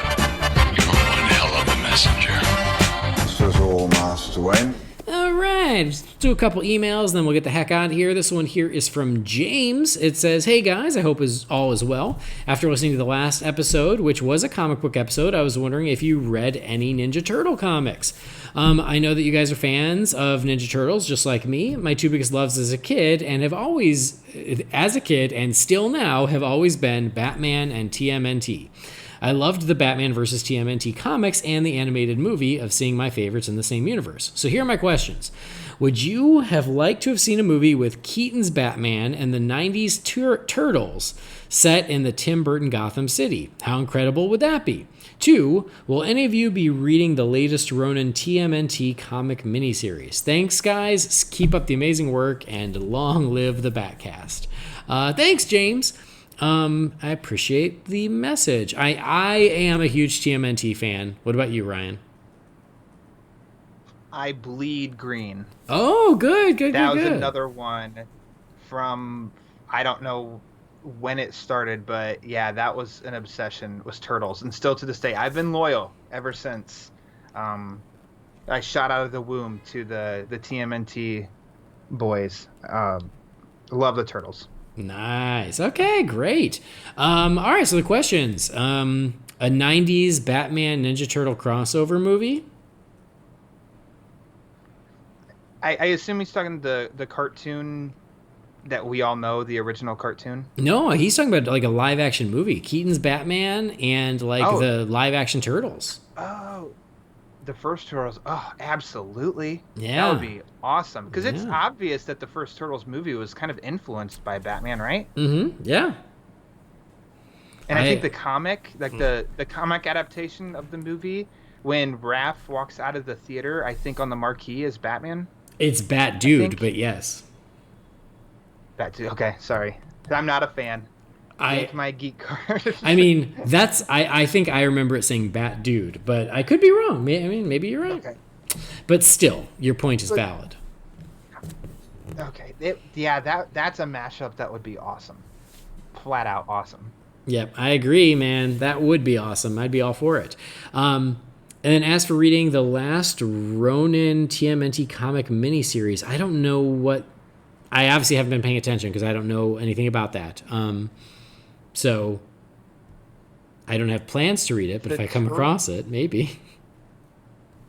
Yeah, I think the Turtle comics world, and I'm sure somebody will tell me I'm wrong, but it's hard to follow. Mm-hmm. They launched in...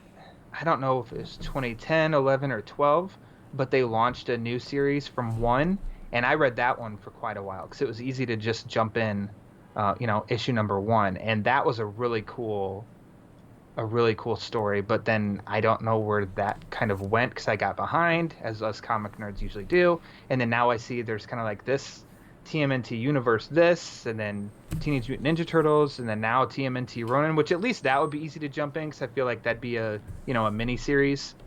I was there on opening day on every single TMNT Batman crossover, though, I can tell you that much. Yeah.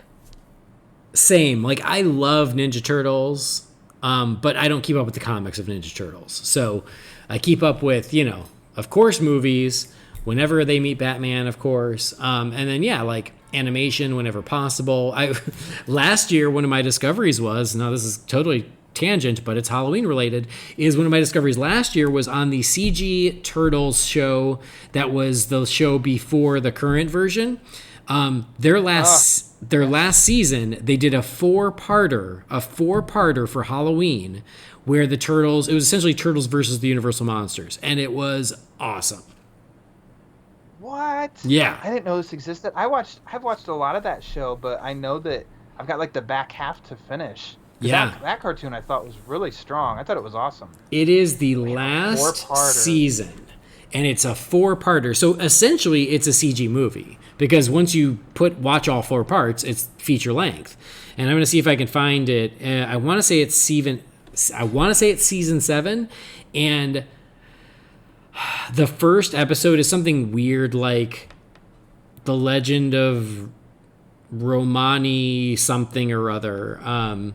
I will bring it up, but it was so cool. It was a really awesome design for Dracula, a really awesome design for Frankenstein and the Mummy. The only design I didn't love is their Wolfman. Their Wolfman looked more like a rat than a wolf, so I was a little disappointed with that.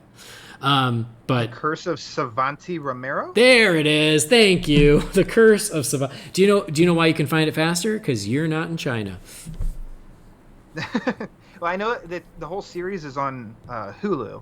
Oh, nice. And I have a couple of the early DVDs, but I mean they've had the whole series on Hulu, I think, for a couple years now. But yeah, now it's listing of The Curse of Savanti Romero, The Crypt of Dracula, The Frankenstein Experiment, and Monsters Among Us. Oh my gosh, Andy, you have opened up my world. There you This is go. happening today. Happy Halloween. That looks so awesome. And it literally starts on Halloween night. Like, so it's legit a Halloween story. I'm very excited. Enjoy. Let me know what you think. So, anyway. Oh yeah. Very cool. Thanks for the question about TMNT, because it gave us a chance to do another recommendation. All right, let's move on. Next message is from Austin. It says, hey guys, a quick question and a comic recommendation. Number one, what's your favorite version of Wayne Manor and your favorite version of the Batcave, and why? It can be from any media. Comic recommendation after hearing your Detective 1027 review would be the Detective 27 special during the New 52 run. It gives you all the reasons of why Bruce is Batman and really reinforces my Batman love. Last recommendation is Detective Comics issue 0. Art and writing are both fantastic, good throwbacks, and my favorite cover ever. Thanks. Have a great show. Thanks, Austin. Great to hear from you. So, Detective 27 and number 0, I will check those out. Good recommendations. Hey, Mr. Batman Book Club, do you know those off the top of your head? Yes, I believe Detective 27 was an oversized issue. Okay.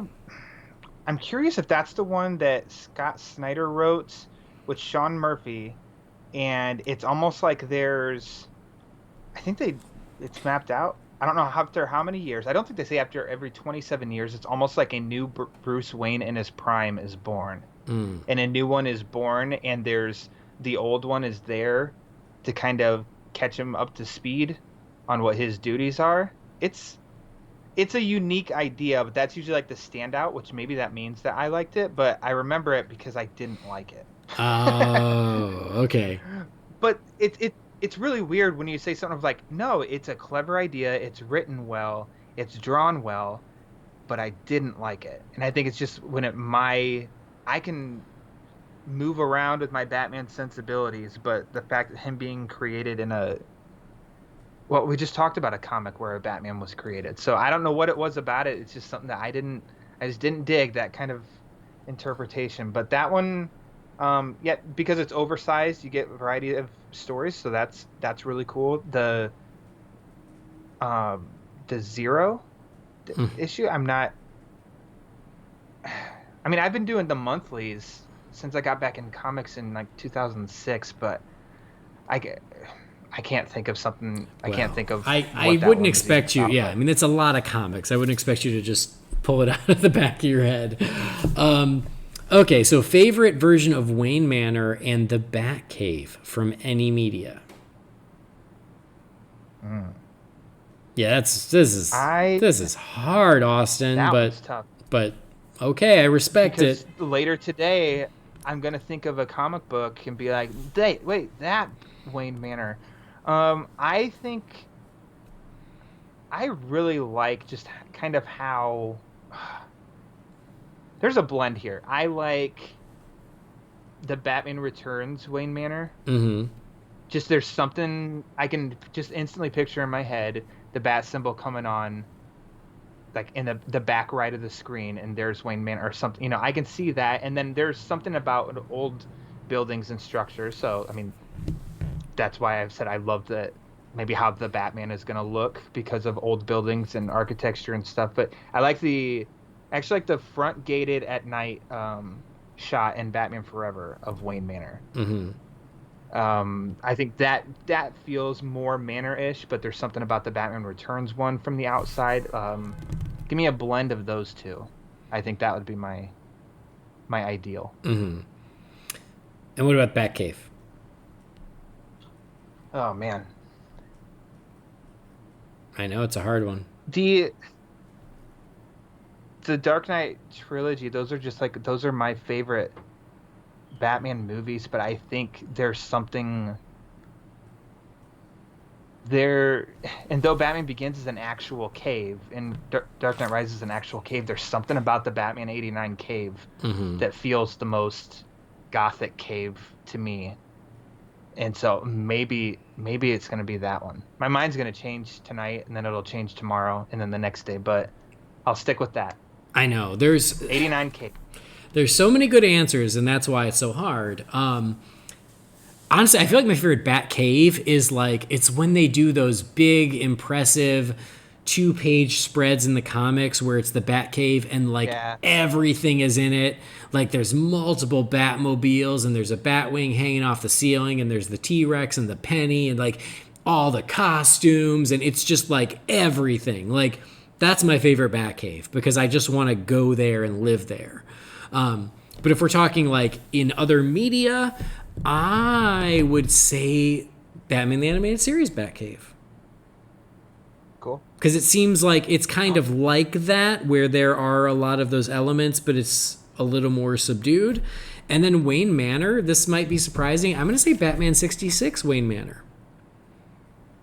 Oh, okay. I love the exterior, and then the interior, because the beginning and end of every episode is pretty much them lounging about that Wayne Manor. I just like, it feels almost like a home because I just saw it in so many episodes. I just feel like oh yeah, I've been there, even though I never have. Yeah, it's hard for me to pick one has the whole package. I know. That's the problem is they're all good. Yeah, that's just it. Like I love how gothic and Tim Burton-y the Batman Returns Wayne Manor is. Like that's the one I'd probably want to live in because it's dark and spooky. And like I love the Batcave in Batman 89 because like I even like Wayne Manor in the Schumacher films because like it has a neat, interesting design. And so like there's kind of not a wrong answer, but I was trying to pick like my sentimental favorites of like close my eyes and which one do I immediately get transported to. The first thing I thought of was like the big comic splash page. And then I was like, well, step outside of that. I'm like, well, yeah, 66 for the Manor and animated series for the Cave. There are no wrong answers. There's no wrong answer. All right. Batman, I don't. Moving forward, next message is from Joseph. It says, "Hey, Holy BatCast family, if you could live in one city, which would it be? Metropolis, Smallville, or Gotham City?" Thanks, Joseph, and nice and succinct. All right, what do you think, Ryan? Where would you want to live? Metropolis, Smallville, or Gotham? Smallville. Oh, interesting. Yeah, there's something that is just kind of like warm and comfortable in a Superman story when he's in Smallville. So definitely like the TV series, but in the 78 Superman, that's my favorite part of the movie is when he like his growing up in Smallville. And then in some of the I think I like Superman origin stories in comics because they're in Smallville. There's just something really comfortable. And I mean that just shows my upbringing in Indiana is like we've got fields and there's comfortability about Smallville. Now it makes sense because you already live in Smallville. Exactly. There's something comfortable of the small town living and being out in the country and the big skies and all that's cool. The city's fun in Gotham City, though I love to look at it. Sometimes living in Chicago can feel like you're in Gotham City and it can be a little annoying. I haven't encountered anything scary, but it doesn't mean it doesn't happen. Yeah. And then Metropolis, like, I don't know, meh. So Smallville it is, surprisingly. All right, cool. I'll pick Gotham. I mean, I know it's the most dangerous, but it's just, as we were saying, it just looks so cool. True. With the Gothic architecture and the buildings and the gargoyles. And if I live in Gotham, the odds of me getting adopted and turned into a Robin, they increase exponentially. It doesn't matter at the age. There's going to be somebody older. They can adopt you and bring you in. Exactly. All right, next message is from Tony. It says, "Hey, Andy, not sure if you guys have seen these, but I wanted to get your thoughts and quick opinions on these lesser talked about DC shows.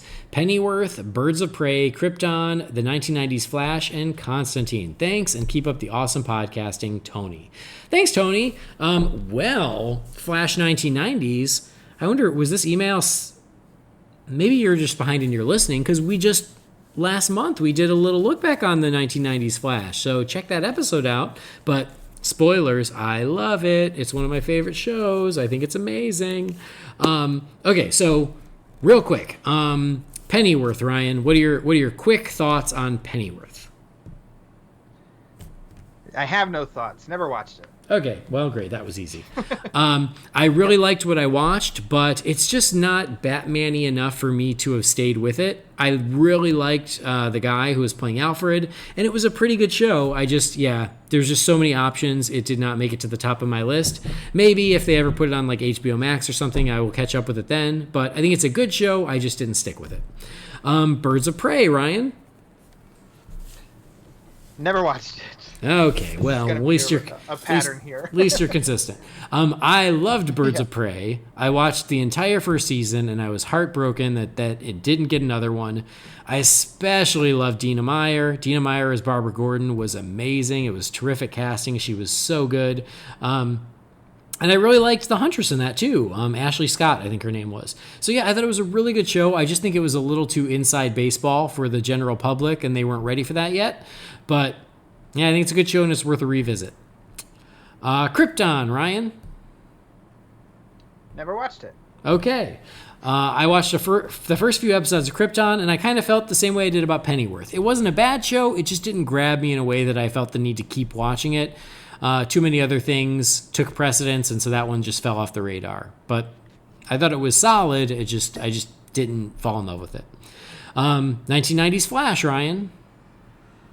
That one I did watch when it was on, as little as I was, and I know that I loved it then, and I haven't revisited it as an adult. But a Flash fact, I dressed up as the Flash before any other superhero. Oh. I think at the time I got some Flash pajamas, and I actually just found a picture of me dressed like with it on, and it even came with like a really soft cottony like helmet that I could Velcro underneath my chin, and I think it had little bolts on the ears. I gotta say, I didn't look too bad in it, but I've had an affinity for the Flash because of that series. So I can't wait to revisit it when I have the time. But unfortunately, just like the other three you just mentioned, it's just kind of like we're spoiled with options, and when there's shows that I'm like, I don't know that I'm interested.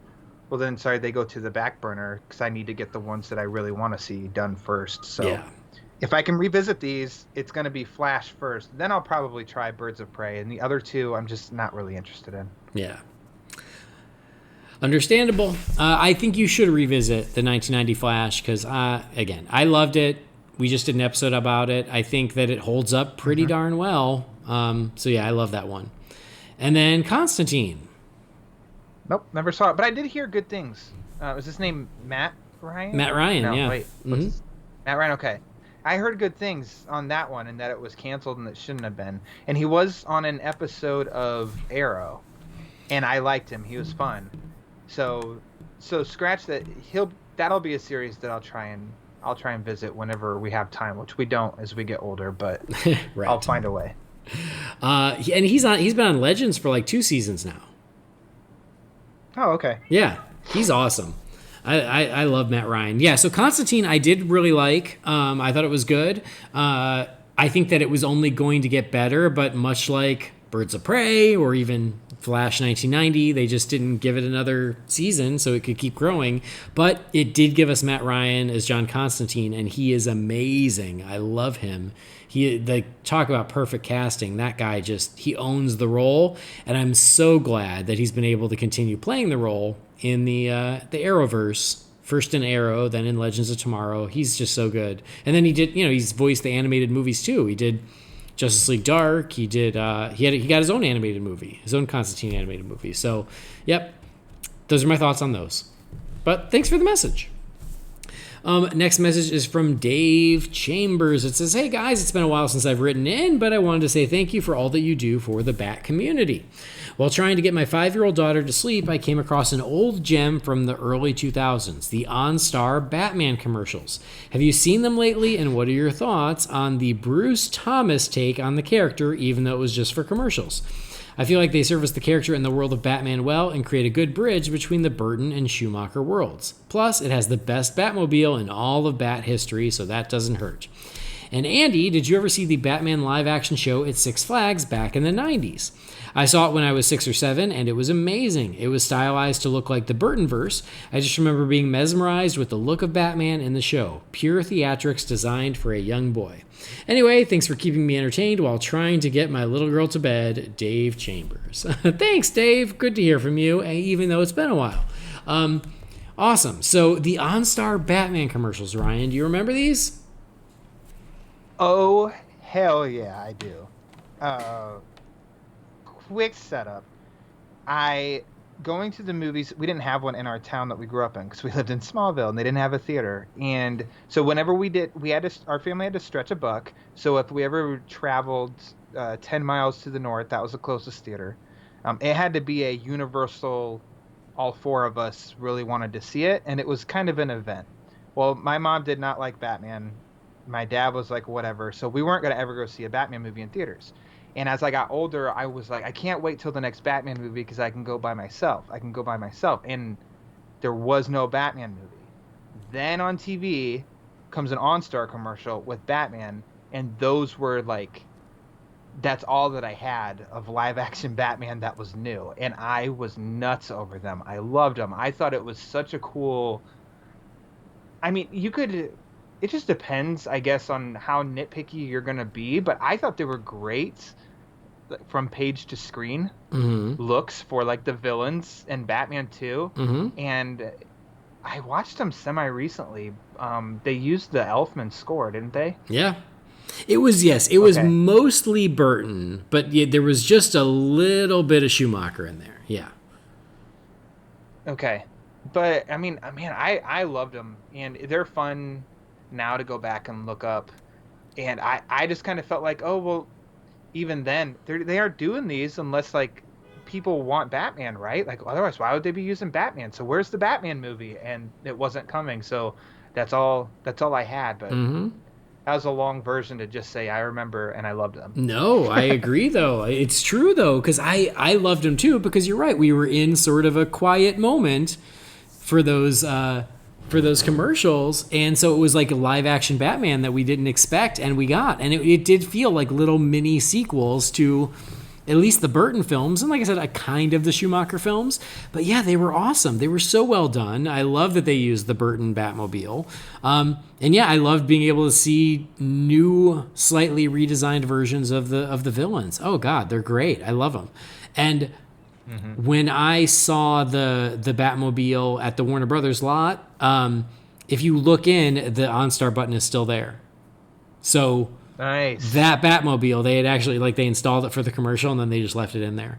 So yeah, those are awesome. And then the Six Flags stunt show, yes, there was definitely one at Six Flags Great America in Illinois where I grew up, and it was based on Batman 89. So it was Batman versus the Joker, and then Vicky Vale was in it. So it was a Batman 89 stunt show. I loved it because it was Batman. It was a little cheesy. It was a little corny because it was, Six Flags, but I didn't care because it was Batman. So I loved it. And I know that the other Six Flags, they all had stunt shows too, but some of them were based on Batman Returns. Some were based on Batman Forever. Some were based on Batman and Robin, depending on when they created the shows. So I definitely saw the one that was based on Batman 89 when I was younger at Six Flags Great America. And then I also saw a Batman Begins one at Six Flags Magic Mountain when I moved to California.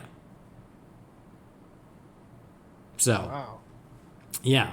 Yeah. Have you ever been to Six Flags Great America, Ryan, since you were in Indiana? It's not that far. No. Oh. We have wanted, once I moved to Chicago in 2016, every October we made plans to go for, the Halloween season to a theme park. Because in Indiana we knew to the west of us, we had Six Flags. To the right of us, we had Cedar Point. And both theme parks went all out for Halloween, and that's my jam. I love it. And every year for Six Flags, something has happened that's prevented us. And then this year, it's not even gonna happen. So I've yet to be at Six Flags, and I wanted to go at Halloween because I know there is a Batman and Joker ride, I think. Yeah. I don't know if there's still a show now, but there's still those two rides. I'm like, I'm this close. I have to go there at some point and ride the Batman and Joker ride, and we have not made it there yet. So it's sad. Oh, but one of these days. One of these days. And Fright Fest is so fun. It's so fun. Since this is, it's kind of a Halloween episode, but oh man, when I was a kid, Fright Fest was like the holy grail of the year. Not Christmas, but Fright Fest, especially when you're a teenager. Because in Illinois, and you go to Fright Fest at Six Flags, it's chilly. It feels like Halloween. The leaves have changed. They're just monsters roaming the park and spooky music. Oh my God. Like so many good memories of Fright Fest when I was a kid. And then, they still do it. I haven't been to Fright Fest in Illinois since I was a kid, but I've been in California at Magic Mountain. And it's still good at Magic Mountain, but there was something about it being cold and like being on the roller coasters in the fall when it's cold with spooky music and so good. All right, we'll do one last. Oh, what was that? I said I'm jealous. Oh, sorry. One of these days. Make it happen. All right, we'll do one last email, and then we'll get the heck out of here. This is from our old pal Whistle Red. It says, "Hey guys, do you think Matt Dillon would have been a great Batman in the 80s or 90s? I always thought he would have been a great Batman. He had the voice and the look for both Batman and Bruce Wayne." Thanks, Whistle. What do you think, Ryan? Matt Dillon, back in the day. I don't see it, actually. Like maybe it's because I saw him in There's Something About Mary first. Oh, God. Don't think of that version. That's a bad version to think of. That's kind of stuck. And maybe that's what... maybe that's why I can't see it. I can't take that part seriously. I pull up his IMDb picture. He's got a decent Bruce Wayne look to him in that. Aesthetically. But, the choices that have worked for Bruce Wayne are the choices out of nowhere. That's what's worked best for me, I think. And so, I don't see it. Maybe I'll watch one of his better performances and have a change of heart, but, I don't know. That's okay. I can see it, especially if we're talking like 1990 Matt Dillon. Sure, I could see it. I wouldn't trade him for Michael Keaton, but I can see why you would think that. And sure. Just don't think of Something About Mary version with the big white teeth. That'll throw you off every time. All right. Scarred my brain. I'm sure. That under the cowl? No way. All right. Well, we're going to close the Wayne Manor mailbox. There are still more messages, but we'll just have to read those on the next episode, which again, hopefully will be a little spooky and a little Halloweeny for you. But we should wrap this baby up. Ryan, thank you again. It's been a pleasure. It has been. Like I said, I've listened to your shows plural, a lot over the years, and very fun to listen to. And I appreciate that you first even read my message, and then took my recommendation, and then a big thanks for allowing me to come on the show. This is a lot of fun. Yeah, we talk Batman all day. You caught me in a particularly vulnerable moment when Jamie and Brendan had left me, so it was just when I needed someone. And there I was. And there you were. But no, seriously, I appreciate the recommendation. Like, honestly, I love it when people go, "Oh, this made me think of you." And so, it just worked out. So it's been really fun. And so it's glad to have you. Tell everyone where they can find the Batman Book Club, or they can find you. You can find the Batman Book Club on Twitter at the Batman BC, and I always try to give a heads up on upcoming episodes as well as when a new episode is dropped. We are about to top off this Halloween month celebration where I've had a few voices that you are familiar with, Andy, of like Ryan Haas from Batman on Film, Garrett Grev from Batman on Film, Justin Kowalski from Let's Go Comic Show, and then about to wrap it up with Pete Vera from Straight Outta Gotham, who's a big fan of yours, Andy. Oh, hi, Pete. Honestly, I think that Pete was the one. I think he's the one who tweeted about the Detective Comics Sleepy Hollow thing. That I went, okay, sold. Yep, I think that was him. Man, hi, Pete. Yep. And he knows comics too, and yeah, he loved that issue. But all month long, I've had each one of them on, and they've picked a book of the season that fits with Halloween, whether directly or indirectly, and maybe like Ryan Haas grabbed a random Batman Brave and the Bold episode, but it was like a haunted house ghost issue. Justin Kowalski covered Red Rain. Garrett and I talked about Lil Gotham #1, which is such a sweet and innocent story. I don't know if you've ever read that series. They're adorable. It's a really great. The first 12 issues each issue covers a month. So the first issue is Halloween, the second is Thanksgiving, the third is Christmas, and it's just it's such a it is like a 6-minute read. Also on DC Universe, and the first issue's on Halloween. But granted, the whole point of the month was to find Halloween stories, Batman stories, or spooky Batman stories to cover, and that's been a lot of fun. And our last one is going to be on Madness from Jeff Loeb and Tim Sale. Cool. That's collected in Haunted Night. So we've been celebrating the Halloween season because, kind of like you like to find a tie-in for the holiday with Batman in some regard. And I said, well, there's more than just one. I'm going to try and do a whole month. And so, that's a long plug. I apologize. Yeah, go for it. Especially because it's Halloween themed. I'm not going to get mad at you. Absolutely.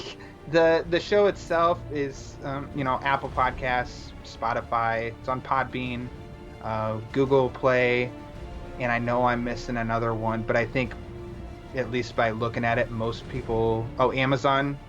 Their podcasts that they do too, but most people use Apple. I understand that. If not, then Spotify. But that's where you can find it. And that's the Batman Book Club. It's a blast, and I haven't thanked you yet. I had bothered you. I don't know if you remember this. I'd bothered you because I was in such a hesitation mode of starting one, because if I start something, I want to see it through. Mm-hmm. And I'm like, am I in over my head on podcasting? So I just randomly reach out to you, and then you'd help me with some recommendations of like this and this. And then I think kind of the best advice that you gave me was one of my last questions to you. It was just start it, just launch it. You'll learn along the way. And then I did launch it in March of this year, and I'm loving it. It's a blast. So, oh, good. Hey, thanks again. Oh, my pleasure. That's so awesome. I'm really glad to hear it. That's great. Did you give your Twitter handle for people to follow you? Oh, at @Lauer_Ryan. Lauer spelled like lower.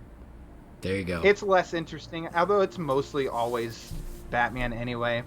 The Batman Book Club Twitter handle is all Batman, so... See? Pick and choose. There you go. People are listening. They want to hear about Batman. But no, I'm so glad you started it, and I'm so glad you're loving it. It is a great way to keep us out of trouble. So, awesome. But it was great having you. So, yes, give Ryan a follow and check out the Batman Book Club so you can get your fix of Batman comics. Always a good thing. But we're going to wrap this baby up. Thank you, as always, for joining us and for downloading the show, especially this spooky Halloween-y episode. So, thanks for that. Make sure you do subscribe to the show, rate and review us on Apple Podcasts, and as Michael Keaton's Batman says, I want you to tell all your friends about me. Visit holybatcast.com and find Holy BatCast on Facebook, Twitter, Instagram, and YouTube. If you've got a message for the Wayne Manor mailbox, you can send that to holybatcast@rf4rm.com. But that'll do it. On behalf of Ryan, I've been Andy. This has been Holy BatCast. We'll see you next time. Same bat time, same bat channel.